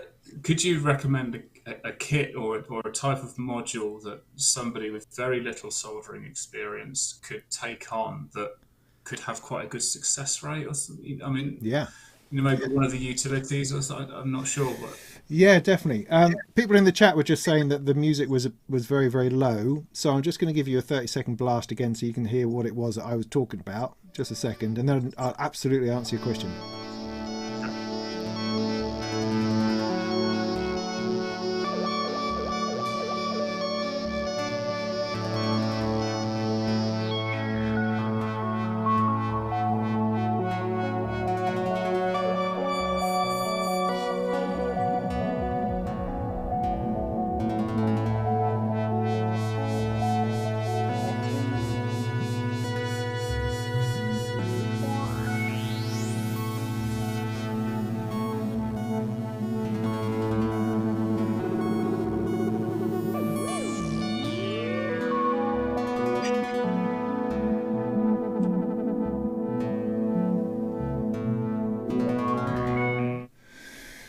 Yeah, what I love about restricting myself just to a couple of simple things is that I do the things that are obvious and it sounds nice, it sounds really nice. Oh, of course I didn't swap it. Oh, it doesn't matter, I didn't swap the camera, but doesn't matter, you get the idea in the chat. Hopefully that was slightly better for you in there. And no, I'm not monitoring the chat very well, but we will do in a minute. We've been at this, oh crikey, we've been at this like an hour and a half. So yeah, to answer your question about DIY, yes. That's something that I did not expect at all when I started in modular. I saw people talking about the insides of bits and pieces, and power supplies were the first topic of conversation that boggled my brain. The idea of building my own module seemed to be completely nuts. Why on earth would I do that? But it does have its benefits in terms of cost, certainly. And I've discovered that it's something that I really like doing. It's just brilliant. Absolutely brilliant. What a lovely way to spend an afternoon, just soldering away. You get kind of stuck into it and drawn into this tiny little world of doing things. And at the end of it, you've got this module that you plug into your system, and hopefully with a bit of luck, it just works. And off you go. So I've done a good dozen kits or so now. The one that brings me the most joy is the Turing machine. It was the first kit I built, I think, and as a first kit it felt ambitious because it's not a small module. It's got a couple of PCBs in the back of there, I think, but the instructions were fantastic. I've never come across any instructions since that have been anything like as good as the instructions for the Turing machine. It takes you component by the hand with photos, so you can see which way up your capacitor is, which way up your resistor is, and where it goes, and you can see it in place, and you know that you're right all the way along, so that you worry more about your soldering. Is that going all right, rather than the placement of your components, because it's really hard to get those wrong. You can get them wrong, but I'm just saying it takes you by the hand pretty much. So absolutely, I can recommend that. And at the end of it, you get a module which you will use for forever. It's always useful, not just for sequencing, but for modulation, as I showed it before. Or the other thing it has that I could have used with the Surface, it has a pulse output, and this pulse output seems to, something else is driving it. So it fires in time with everything, but it's not all the time. So not with every note. So you get this occasional pulse that comes out of it that you can use for firing an envelope to give it a different rhythm, a different feel, or for triggering something like the Surface, or for using it as a clock, as an unsteady changing clock to clock something else slightly weirdly. So it has usefulness. It's also got a noise output. And noise you'll find is a useful thing to blend in with other sounds as well at some point. So it's a very useful, simple to make module that which will stay with you, I think. So that's been an incredible value for money. It's been a very, very useful thing and an easy build. So yeah, start there. I've even done a video on it to make it even easier. So that's a good place to start. I've pretty much sort of got to where I need to be in terms of my questions, and if the guys are saying you're not monitoring the chat very well and they've got questions, I might make a swift move, and thank you very much for having me on your stream. And what I'll do is I'll just join as a viewer just now, so that you can concentrate on everybody else as well. So all right, yeah, that's been absolutely brilliant, Robin, so I really appreciate it. Well, you're very welcome. You're very welcome. It was a good idea, I think, and I've certainly enjoyed. I enjoy talking. What can I say? I enjoy filling with the stuff. So that's been great. I appreciate. I appreciate your questions and the time that we've spent together, man. That's been beautiful. So yeah. What I'll do is I'll let you. I'll keep in touch with you and just see how I've got on and whatnot, and see if there's any extra sort of little bits of advice I can pinch from you. Of course, I'm always happy to say something as best I can. That's awesome. Thanks, man. You can kick me off whenever you like. I'm going to grab a beer myself. I don't know. I don't think I can. You just have to close your browser. Well, close the thing that we did, and then I'll. I can take you off the thing like this. Bye. Yeah, awesome, man. Take care. Yeah, take it easy. Cheers, mate. Bye. Nice one. So yeah, in the chat, if you've had burning questions that you have already asked that I've completely missed because I haven't been taking any notice, then get stuck in now. Andrew, thanks for the beer, mate. That's fantastic. Did you notice that I'm drinking my beer out of a rather nice mug? Did you notice that? Yes, this rather nice mug could be yours in this and many colours. You'll find the store is in the YouTube channel somewhere. If not, then just ask me and I'm sure I'll find a link to it somewhere. Shirt advice. Yes, shirt advice. Well, my shirt game has been upgraded a bit lately, I have to say. After spending a long time talking about Joe Brown's and, and they're decent enough shirts, I still haven't managed to get them to notice me or send me anything for free. But I upgraded a bit to a couple of shirts. And I've got 3 of shirts from this company, which are Blake Mill. Or is it Blake's Mill? Or is it Blake Mills? See, I can't remember now. Anyway, put Blake Mill in and you'll come across them. These are like 3 or 4 times the price of Joe Brown's shirts. And you can tell that they are. They're very, very nice. I've enjoyed them. Although they don't quite have the range that Joe Brown's have. So I think I'll still be picking up the odd shirt from there. But I have to say that I was doing a lot of ironing today and those shirts are getting a bit threadbare. So I do need to keep up, getting them new, getting them refreshed. So yeah, there's that. So yes, any other questions, do throw it in the chat. Otherwise, we've been at this an hour and a half, which is pretty good. So I hope to people out there watching that was useful to some respect. I do have a video out there doing my what am I trying to say? My seminar from SynthFest. I do have that out there, which was like an introduction to Modular, and then a slightly further thing about Modular are both out there in order to tackle the beginners a bit more intentionally. Otherwise, as I said at the beginning, if you follow my journey through Modular, you'll kind of be able to see what I learned as I learnt it, rather than me trying to teach it to you. So that people find that interesting, they tell me. So there's that as well. Otherwise, I'm always here to answer questions. And going back to basics is something that's always good, I think, in many respects, in lots of respects. I have plans to do a little series on, just getting started making music. Because I talk to a lot of people who play music in one way or another and would love to be able to record it onto their computer and do more with it. And those hurdles are the same in all sorts of areas of music technology, whether it's modular, whether it's computer music, software, audio interfaces, microphones, all that stuff is completely baffling to people who aren't in it already, who haven't looked at it already or been taught anything about it. So I think there's plenty of room, always room for doing videos on really basic, good stuff. And I feel I'm all right at that. I'm quite good at that. So I might do a bit more of that. It's just purely a factor of time, of which I have none at the moment. But I do my best. So, all right. Oh, sorry. Look, chat. Hang on. Bring that over there. Da-da-da-da-da. Thoughts on beads? Our signal sounds. Oh, hi, mate. It's better than clouds, because for the simple reason that I've got a couple of things out of it that I liked, and that you can't beat that, can you? As soon as you get something that you like, I mean, there's things I could do on purpose. I'll show you, right?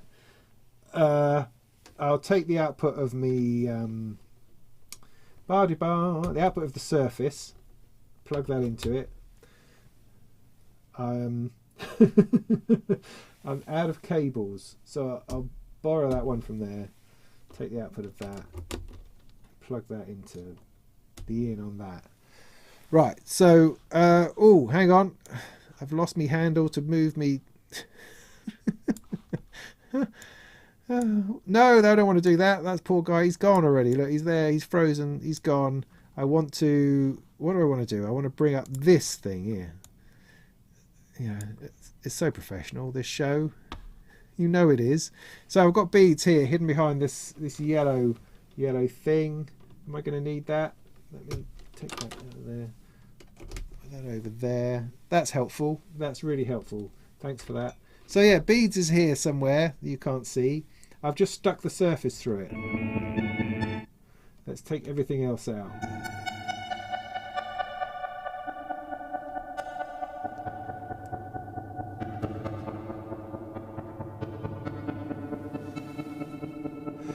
So it's actually making a, it's making a noise that I understand. Well, that I understand. But if I move this knob, right, the density knob, it does something. And I know what it does.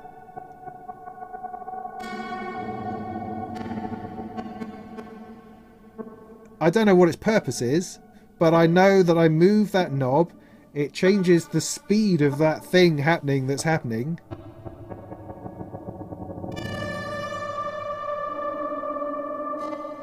And that pleases me, because I know what it's doing. I can also change the pitch.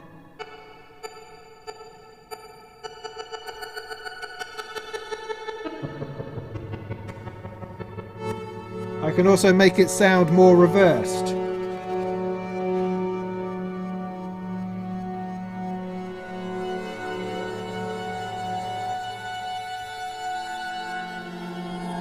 You see, that's quite lovely. See? So so as far as beads is concerned,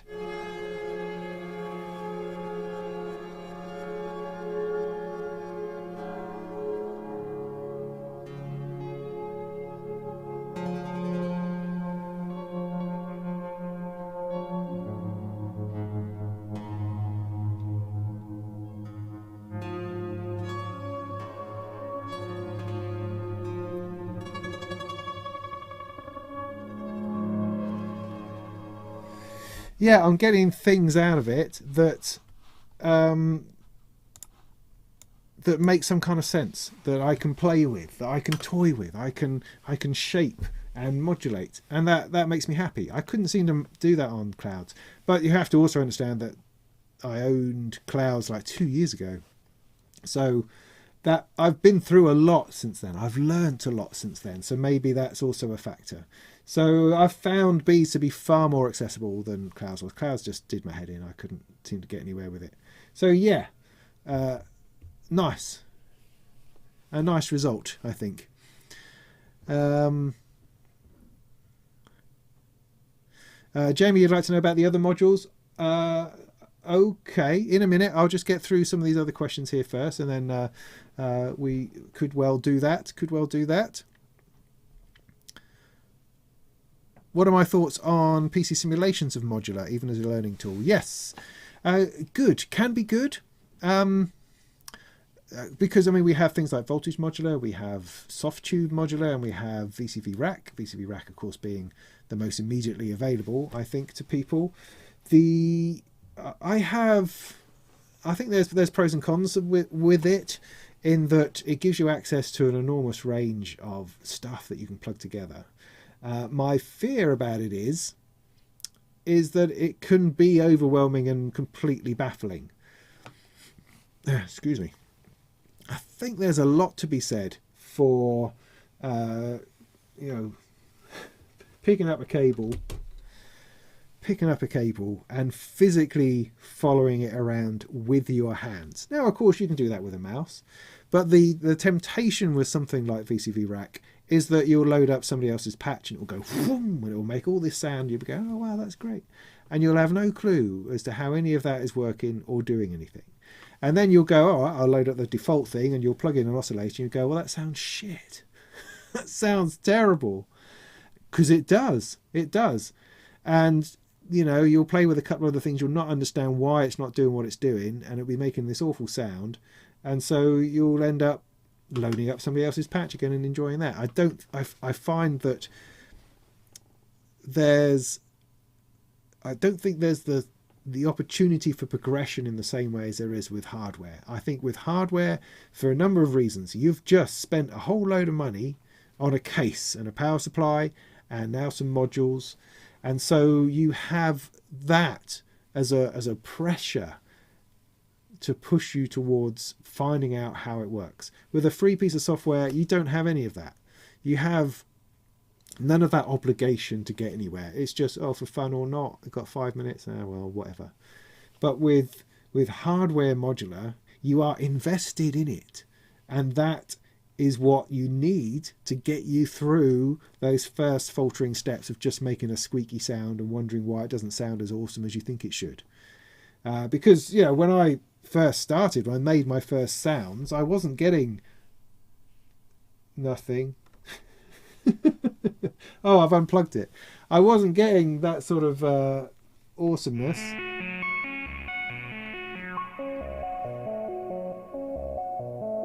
Wasn't getting that. Not at all. I was just getting a squeak, you know. So, but that said, they are extraordinary places to learn. I mean, I know that Modular Moon uses VCV Rack in their educational program when they're teaching modular, and absolutely it's a valid teaching tool for learning about these things if you've got someone to direct you through it, if you've got a little bit of help and information on how you start putting these things together, of which I'm sure there's stuff out there. I'm sure there's basic patches that you can follow and tutorials on doing basic stuff with VCV Rack, and that's really, really great.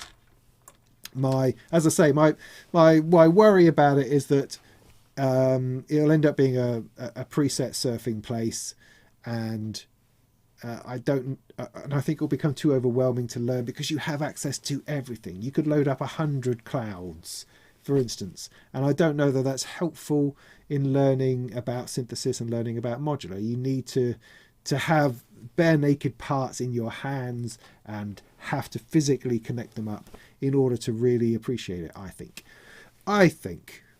That's not to say that you can't have a wonderful time, you can't learn awesome things, and all of that is completely possible in software. I just don't think it replaces it. But yeah, great place to start, great place to look at things.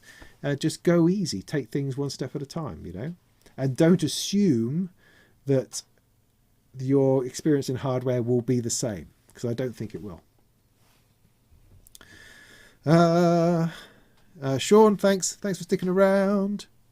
Do you wish you had a modular shop nearby to try before you buy? No, I don't. I'll tell you why. I don't know what I'm looking for. I think to wander into a modular shop, I would have to already know what it is I wanted to buy. I think walking into a shop and going, well, I don't know, I fancy a bit of something to do with logic, perhaps, or I want some kind of probabilistic generator.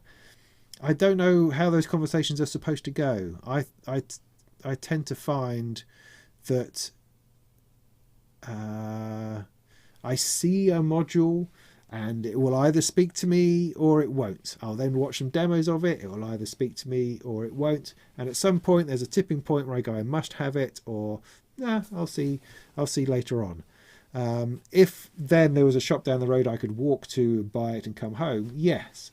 But I don't think that I would necessarily be able to use it as a place of inspiration in order to try something out first, because it takes time for modules to reveal themselves. It takes time for you to get under the skin of something. Like the Variegate 4 Plus, you know, I didn't use it for a very, very long time, but now it's creeping back in because I've found that it has an ease to it, even though it's frustrating. It has an ease to it which I really like, and it seems, and now that I think I've learned a bit more about it, the workflow is far, far better. So there are modules like that which you don't get straight away, which you come back to and find are fantastic. So I think trying something out like that is difficult. But maybe it's just because I never have, and because there isn't a shop like that nearby, I don't have that experience. Maybe if you live down the road from Signal Sounds, for instance, or whatever, then that's a whole different experience. That would be interesting. I've always been fascinated about the idea of running my own modular shop. I think that would be great, but I don't think it would make any money.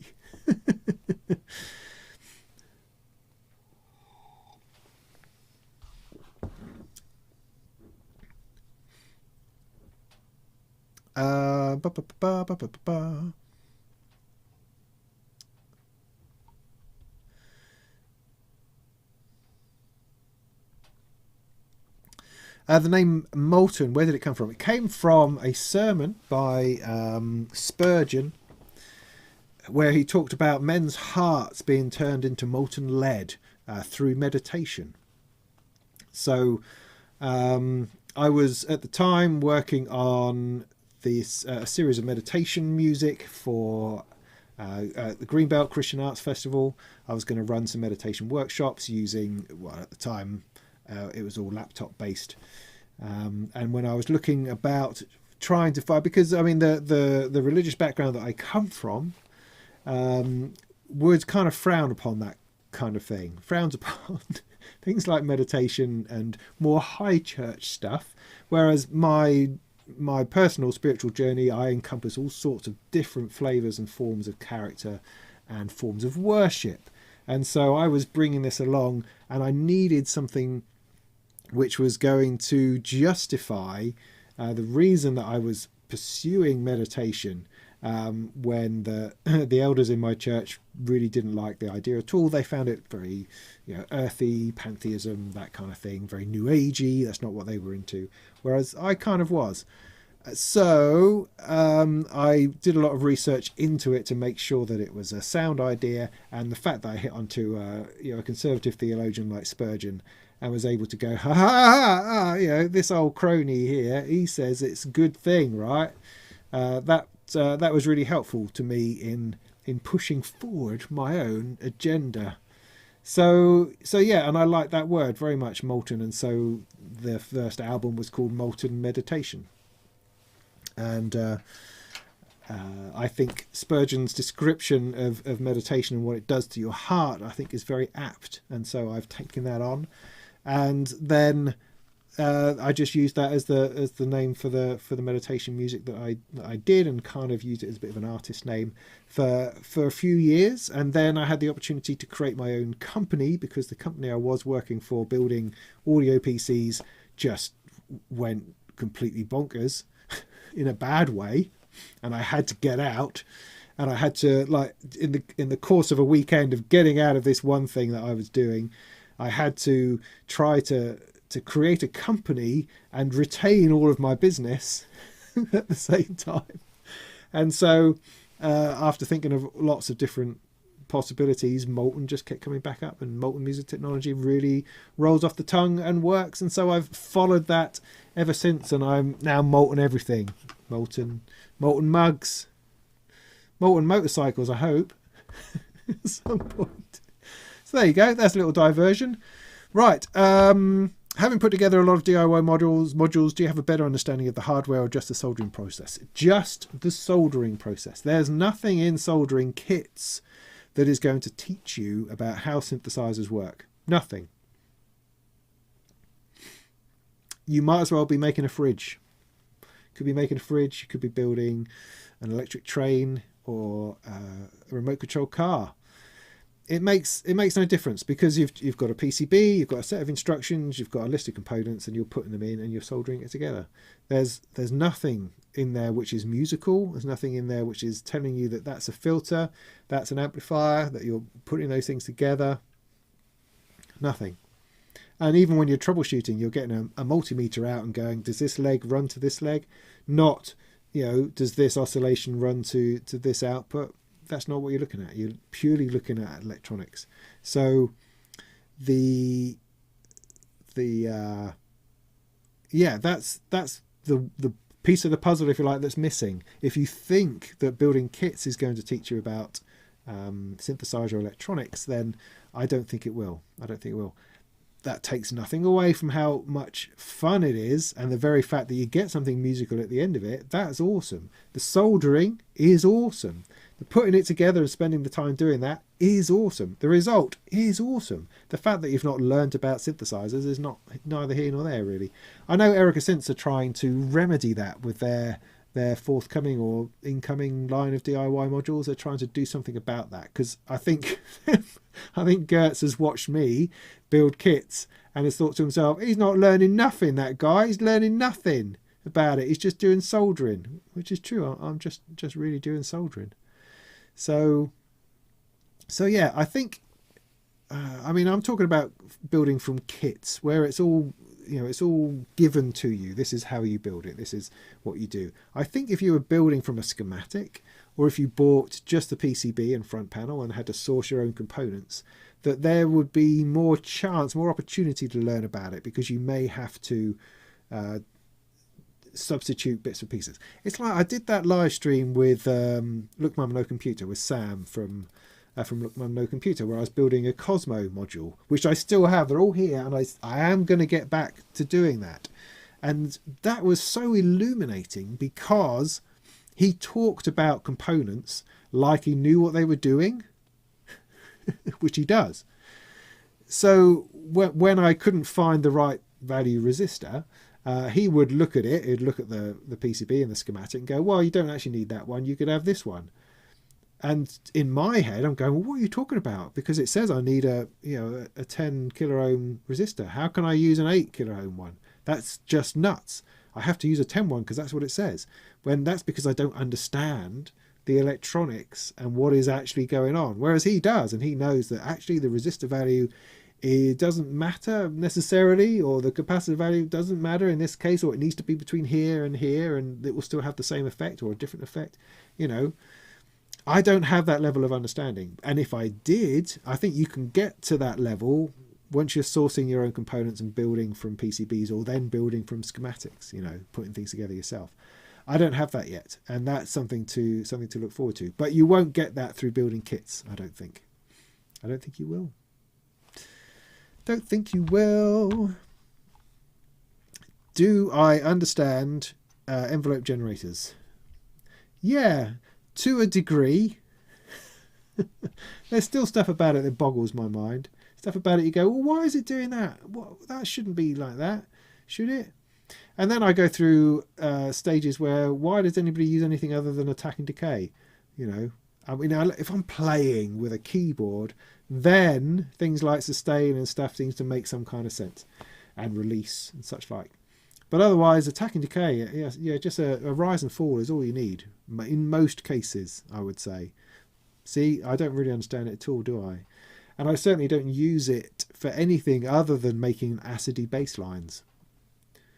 There's a thing that slightly annoys me is that when you use a gate into a VCA from a sequencer, you always get, I seem to be, just get this slight click. You get that sort of slight, it's not a happy click, it's more of a slight distortion click at the beginning. And so I feel I have to put an envelope in there just so that that hit at the beginning of the note doesn't have that click. It just shaves that off a little bit. And that seems to be like a waste of an envelope. I don't understand why VCAs don't already do that somehow. Do you know what I mean? Or gates already, I don't know. That's just a minor annoyance. You're always having to pulling an envelope, and I don't have many envelopes. It's something I need to remedy. Anyway, talk. What model is between the endorphins and the Rosie? That, my friend, is the Kyobra. That's just an awesome thing. Shall I put something through that so you can see how awesome that is? Yeah, okay. It's a. Do I have anything coming through? Let me bring the thing over. And let's see if I can make a bit of sound. What did I unplug? I thought I had it plugged back in again. That's going into that. That's going into that. That's playing. That's going in. Oh, there we go. Ha ha!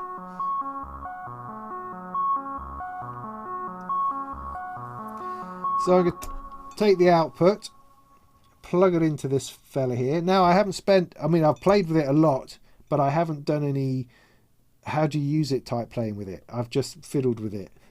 But there's an input. I'm going to need a cable for an output. So this might sound awful. Hold on to yourself. I'll turn it down. Have I got that the right way round? So it's not making any sound at all.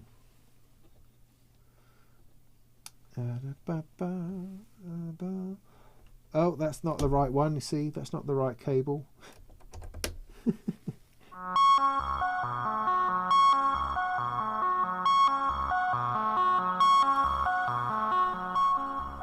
So essentially it's from Barilio, and it's a distortion or overdrive or something. So it's got this blend which blends between the incoming signal and the distorted signal or driven signal.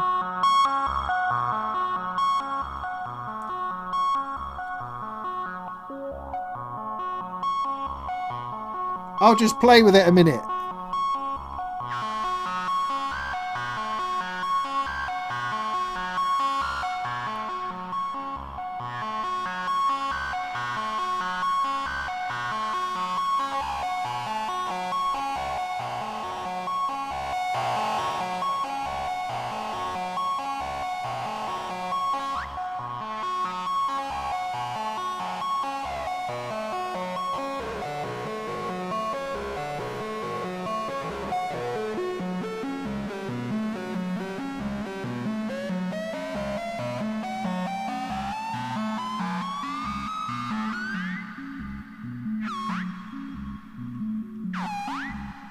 That's the feedback knob.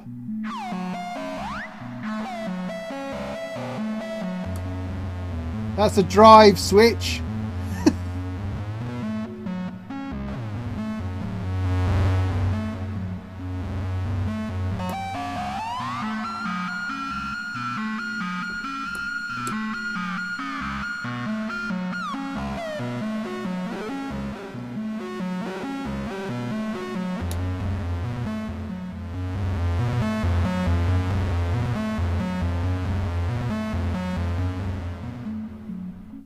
Yeah, there you go. That's the idea with that. It's just lovely, warm,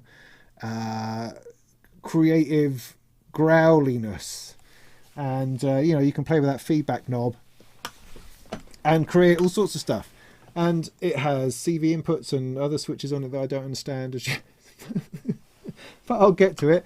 But as I say, all I've done is play mostly with the feedback knob and just goes wow, wow, which is just brilliant. Funny enough, the grit filter has something similar kind of built into itself. So yeah, so that's that one then.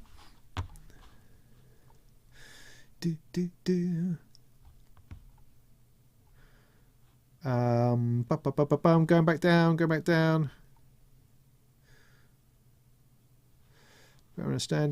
Understand E-Juice. There we go. There we are.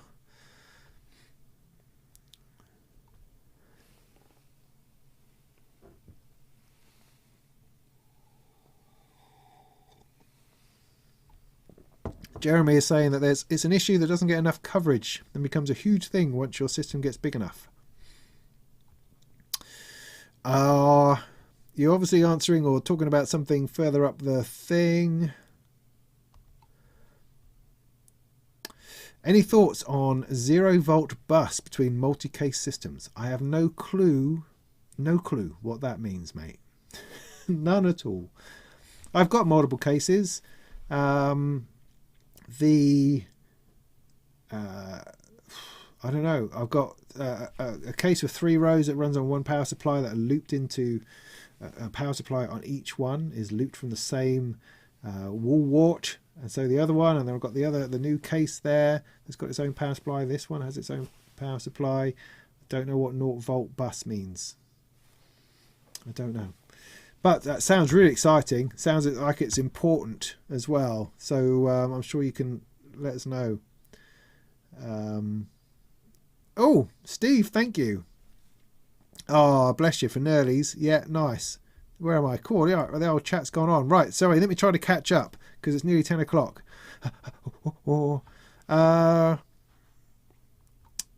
Are you doing a set tonight in New York Modular Society? Thanks for asking, Nick. That's brilliant. What a thing to ask. Yes, I am doing a set, although I've already done the set because it would have been, it's on it tonight. It's like 1 o'clock in the morning it starts, 9 o'clock New York time. So I have already done it. I did it earlier this week and uploaded it to them, and they are going to be premiering it tonight.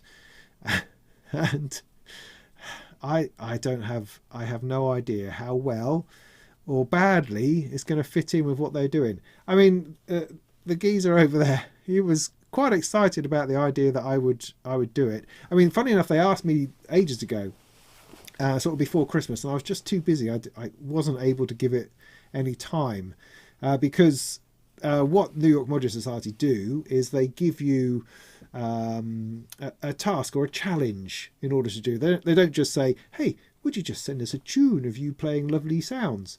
They don't do that. They say, right, we want you to do this. So for instance, they have the 3 module challenge, or they have the you can only do music that has backwards voltages, or you've only got to use brown cables, excuse me, something along those sorts of lines. And so it takes a little bit of thought, and I wasn't able to give it any of that. So we came back to it around to it now, and they at the beginning of the month said, are you up for it now? And I went, yeah, all right then. Because, I mean, I find I just need to say yes to something, otherwise it's never going to happen. If I try to wait until there's time to do it, it's just not going to happen. So I go, all right then, yeah, let's do it. And so they sent me the details, and it was polyrhythms. It's like, oh no, this is hard. Because, polyrhythms are difficult. They're just Well, no, or at least I find them difficult. And so I sat down, and it said, essentially they said, so what we want you to explore polymetrics and polyrhythms. Of course, these things are different.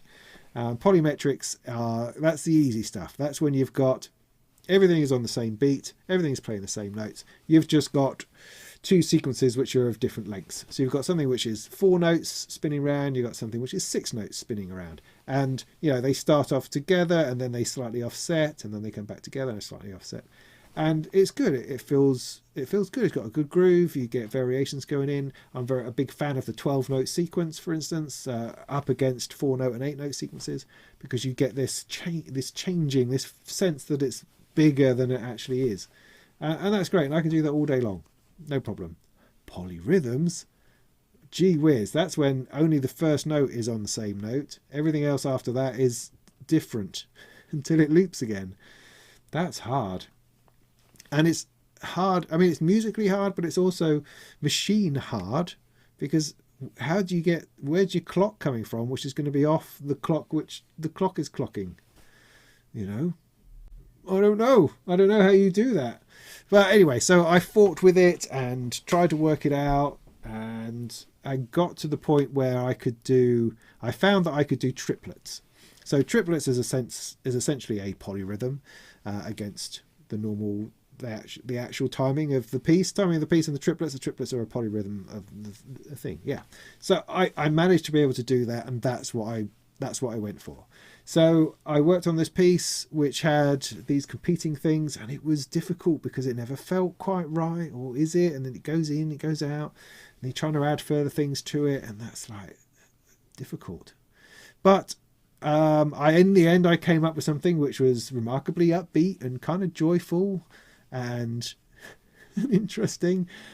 I don't think it's anywhere near complex enough for what perhaps they're used to. I mean, there was it's an open challenge, if you like, where other members of the society or whatever contribute tracks, you know, during that month that they're working on it. And I heard a couple of other people's tracks, and they've got, you know, it tends to focus in on a lot of sort of hi-hatty type sounds which are all out with each other, and it's interesting and fascinating, and you sort of go, yeah, and you could feel that and feel the push and the, yeah, all that's quite interesting, and that rhythm and that rhythm. Mine was nothing like that.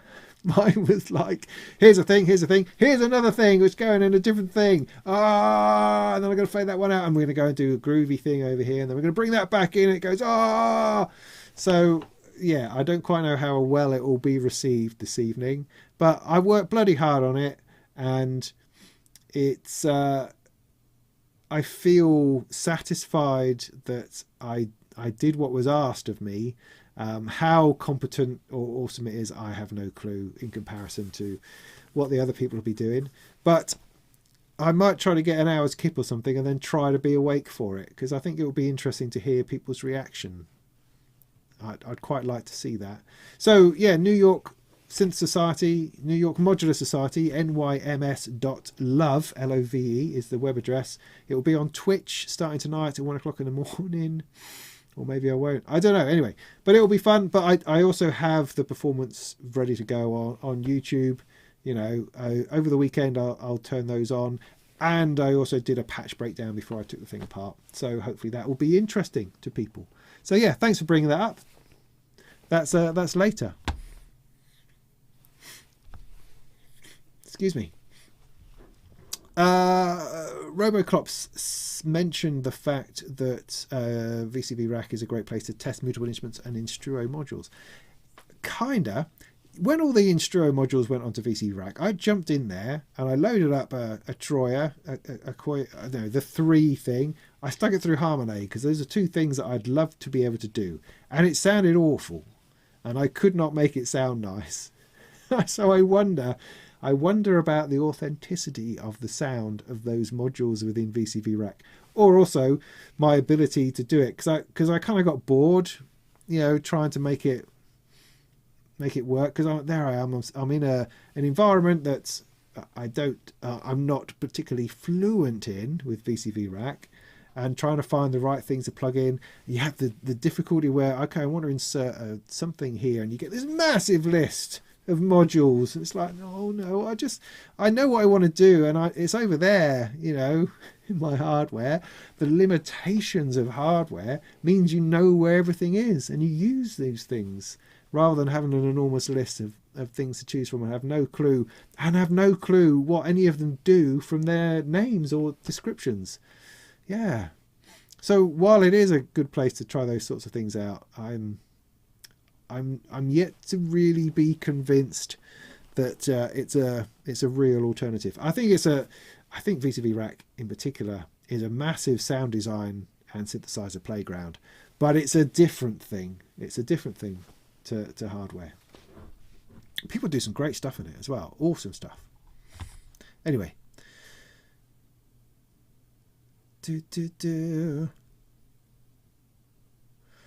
Oh.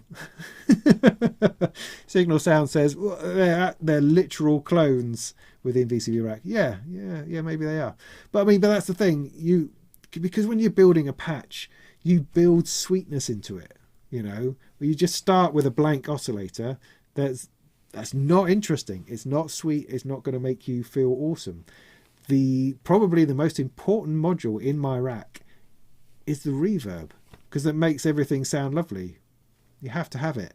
Really important. And my one is almost out of shot, just over here. It's the Erica Synth DSP. Just DSP. It's just the first one. Let's turn that off a second.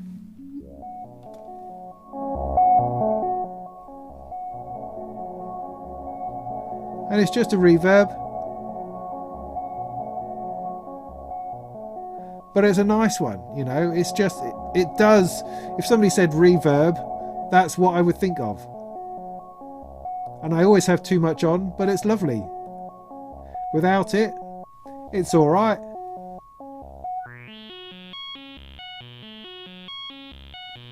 But you kind of get tired of it, I think. Whereas you just bring that in and it goes dreamy. There we go. There's another hot tip for you. Hot tips. We're all about the hot tips today.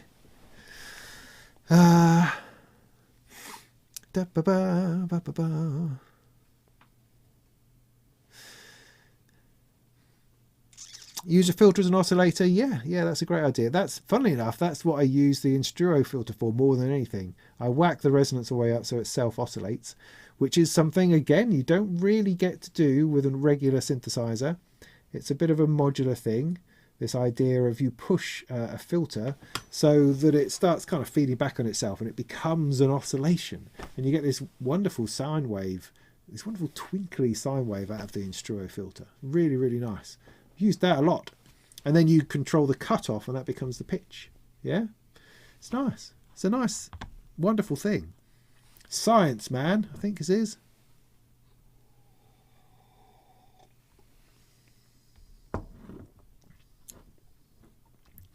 Oh yeah, you did right. A shop is only as good as the people who are working in it. And I can tell you that from a decade's experience working at Turnkey in the centre of London. Oh yes, I can tell you. So yeah, lots of respect to people who work in shops. They are mostly awesome, I have to say. We're not always awesome. Sometimes it's a bad day. Sometimes you say the wrong thing when you walk in. You think you're making some kind of joke, and you've really just said the wrong thing that the person behind the counter, i.e. me, is taken completely wrongly. And it ends up in a fight or something, you know. So people behind the counter are human too. So it's not always going to be awesome. And also, it's quite easy as a person behind the counter in a music shop to be very, very jaded and to get a bit cynical about stuff, and to just, you've been asked this question time and time and time again, and the next person who asks the question, you're just going to be completely sarcastic with them, and that then ruins their whole music shop experience for the rest of their lives. And they'll always be saying, oh, that Turnkey place is crap, mate. Yeah, they're really rude. Well, yeah. Occasionally it just happens, but most of the time the people working in there are awesome, and they do know what they're talking about. Or at least they've answered these questions so many times that they believe they know what they're talking about, even if they've never actually done it themselves. Because it's this brilliant thing where you walk into a music shop and you talk to some guy who's working on commission. He's only just out of school, and you ask him a question about sort of Pro Tools rigs, or something about Neumann microphones, and expect him to know what he's talking about and have experience with it after working 5 minutes in a shop. So there has to be a level of expectation and balance, I think, when working in music shops. But I'm just rattling off now. But of course, anyone who works in a modular music shop will know exactly what they're talking about. Well, they will and they won't. We all have our experiences, I think, and the important thing is to listen to the person who's trying to help you.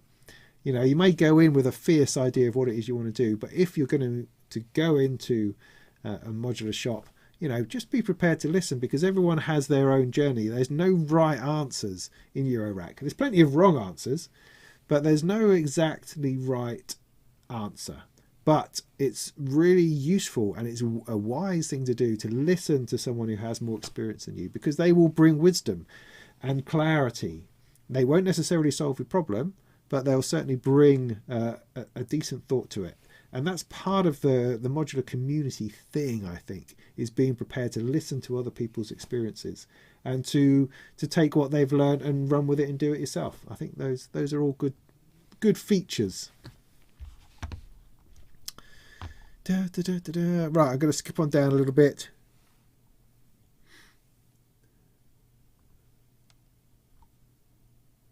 Yeah, music shops are also good places to hang out. You know, I mean, there's no modular in Norfolk that's for sale, so I've not ever had to have a conversation with anyone about buying a piece of modular. I've always done it online, so I just do not have that experience. On the other hand, I went to PMT in Norwich and bought a guitar a couple of years ago, and that was great. They were brilliant. I mean, they kind of left me to myself, but they did, which was the right thing to do, if you know what I mean. They treated me exactly how I needed to be treated, and I walked out of there with a new amplifier and guitar that I hadn't planned to buy. But it was brilliant, absolutely brilliant. Okay.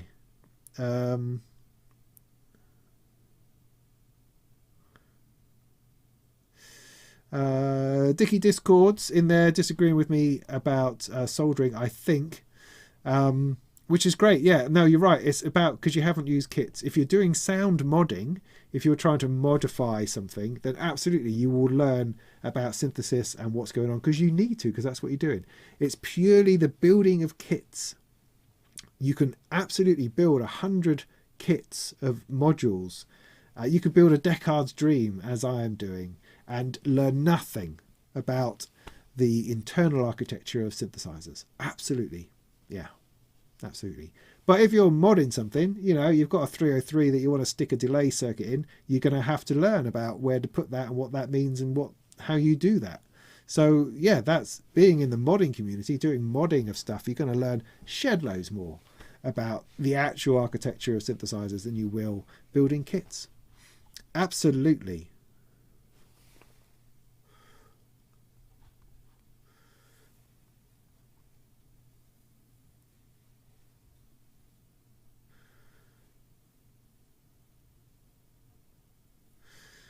Just skipping down.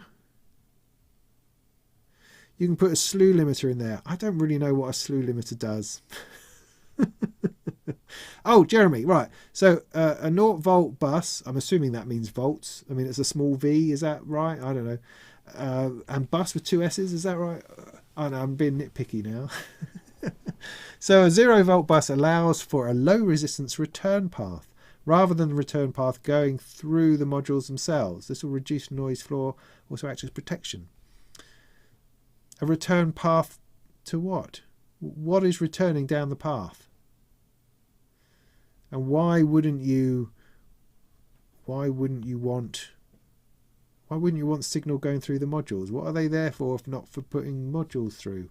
What are you talking about? Reduce the noise floor. Are you talking about power? Are you purely talking about... But what's 0 volts of power? What does that mean?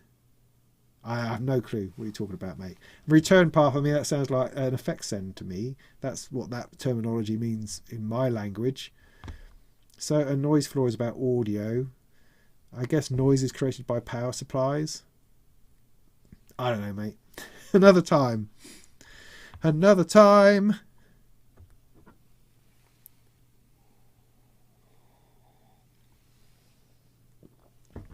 Faster common clock. No, it's not really that. It's not what it is. It's not a common clock at all. Well, no, it is, but it's not. It is, kind of.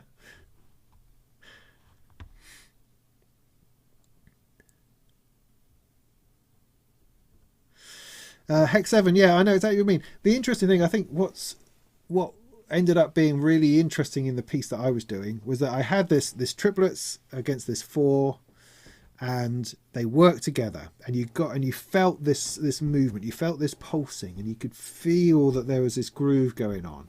It wasn't like a banging groove, it was something else. It was something else. It's going on, and you could get into it, and you're going, yeah, okay, that's nice. Then when you faded out the triplets and brought back in a 12 step, which was going against the 4 step, or was it an 8 step? Can't remember now. It felt, everything changed. It felt like the whole thing speeded up. It didn't. The tempo was exactly the same, but it felt like it speeded up, pulled itself together, and then locked into this other thing. And you go, hey! And then when you faded that out and brought the triplets back in later on, it sort of went from yay into ooh, and then into ooh, okay. Yeah, all right, I got that. But it was weird, that transformation between one and the other. It was really strange. Interesting, not unpleasant. Just strange. Strange, yeah.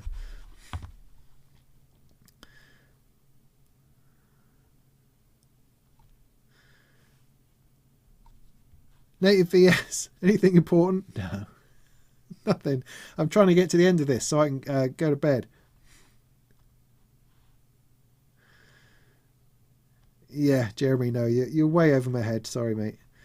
Ken, Deckard's is going brilliantly, exactly the same as it was last time we talked about it. So no, nothing has happened. I'm trying to find some time.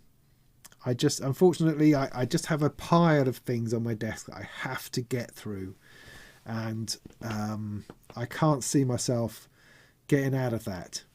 I think Volkers are really important at the moment because Korg sent me these Volkers to do a thing on, and that was like a month ago, and I feel the weight of pressure on needing to spend some time with that. So that's my next priority. But I think once I've got those Volkers out of the way, because I'm just finishing off some audio interface reviews as well at the moment, I think I might have created some space. I mean, I've got a load of reviews I could be doing, but that's a matter of choice as opposed to obligations to other people. So possibly some Deckard's Dream. Oh, I hope so. Coming up soon. I mean, I meant to make a good video on the Deckard's Voice, which I've got over there, which featured quite heavily in my piece for New York Tonight. But I haven't had the time to do that either, and I still intend to very much.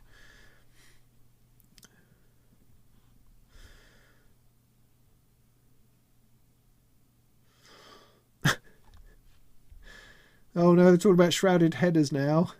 Oh no. So, anyway. Clock specific dissonance. Yeah, maybe.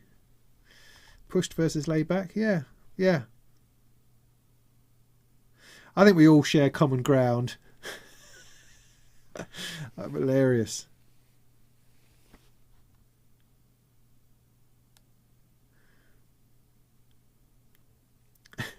When you use Cakewalk, it will only register inputs and outputs 1 and 3. Okay, that's crazy. I think are you sure you're using ASIO? Okay, I don't know. I have no idea. No, I can't solve that issue for you. Try using MME in and out and see if that makes a difference. Use direct sound, that kind of thing. As in, don't use ASIO.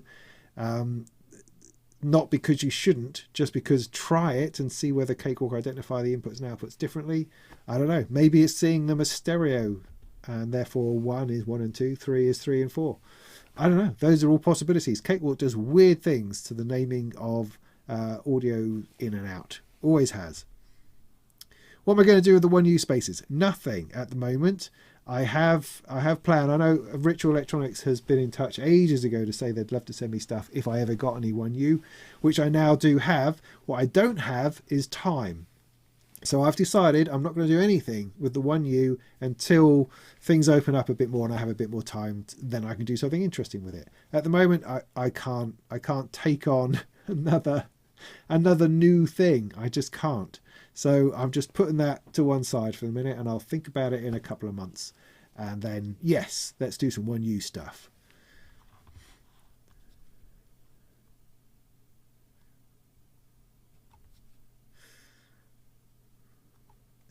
There's a lot of confusion over polyrhythm and polymetrics, I think. Yeah. If you go to the New York Modular Society.love website, they've got a sheet all about, this is called Patchables 24 Poly Time, I think they've called it. And in there, they do a brilliant explanation of what polyrhythm and polymetric is. It's absolutely essential. I had to look at it a lot when I was working out what I was doing. And it was enormously helpful. So do go and check that out. I'm not going to try to explain it myself because I forget. But yeah, if you're wondering about that, go and check it out. Go and check it out. Yeah, Andrew, cheers. Thanks for that. I appreciate the beer earlier on. That's good. We're going to be winding this up now anyway, I think, shortly.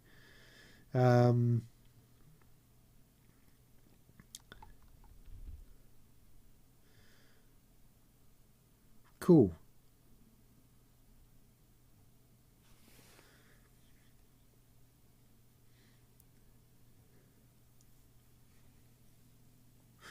So, sorry, DJ Big Ben 54 is just saying that it's the ground on the power connectors, but not exactly that. There's a value that can be slightly different between cases, and that causes noise when connecting them together. Okay, that makes some kind of sense. Thank you for that. Thank you for that. What I can tell you is I've got some Bafaco power supplies, and they have a USB port on them for powering, which is useful. But I found that when I plug in the KeyStep Pro, the Arturia one, it generates a whole load of noise on the audio outputs later on in the module. So that's a factor. So it's definitely a thing, but I'm not that troubled by it noise-wise, at least not that I've noticed. I don't have it up loud enough for me to notice, I don't think. Everybody else probably notices. I don't know. I mean, the power in here is ridiculous. There's no system, there's no power conditioning, there's no thought. I just plug stuff into stuff into stuff into stuff, and I'll keep going until it burns down, I guess. That seems to be a thing. Right, okay. Yeah, of course. MME is going to be horrible with latency. Yeah, but you're testing it, mate. You're just trying to work things out. Yeah, go back to the Mac. That's your answer, definitely. You're welcome, mate. Although that was helpful. Anyway, yeah, it certainly is. Right, so yes, so let's bring this to a close then. I think. Thank you ever so much for coming along. That's been brilliant. There's a whole bunch of you out there. Thanks. I appreciate you coming along. I'm sorry that I clashed with the virtual open mic night tonight. I didn't realise I was doing that, and I'm sorry about that. But thanks for coming along. I thought Matthew did a great job. He asked me some questions, and I just rattled on like I do, like a crazy person. I hope some of that was helpful or useful in some ways. He seemed happy with that, which is cool, and nice bloke. And wish him all the best with whatever it is you have to write up for that. That's crazy.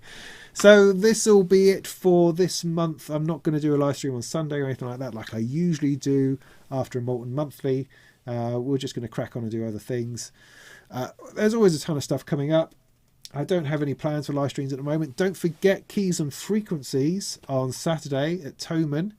A bit of an event. All our old YouTubing friends are doing things on that. Heimbach and Bo Beats and Synthmania and Sound Battle. Load of stuff going on. Should be good. I wonder if there's any reveals or any new products that might pop up over the weekend. That will be interesting to see. I didn't see that there was any particularly boutique-y people showing stuff. It was mostly the larger brands. who have revealed most of the things. I think I don't know if anything got anything held back for this event as such, but I don't know. I mean, the seminars and stuff that people are doing are interesting. It's not just, oh, I'm going to do a performance or I'm going to do a jam. They've actually got a plan to talk about interesting subjects and bits and pieces. So yeah, pop over to Thoman's website and look up keys and frequencies, and there's a whole load of stuff happening for that on Saturday. Right, great. That'll do. I think. Oh, just going to have a fiddle on here for a couple of minutes, and just to finish. So let's do that. Thanks very much for coming. It's always appreciated. Go and buy a mug. They're great. They work. Look, it's holding liquid in here.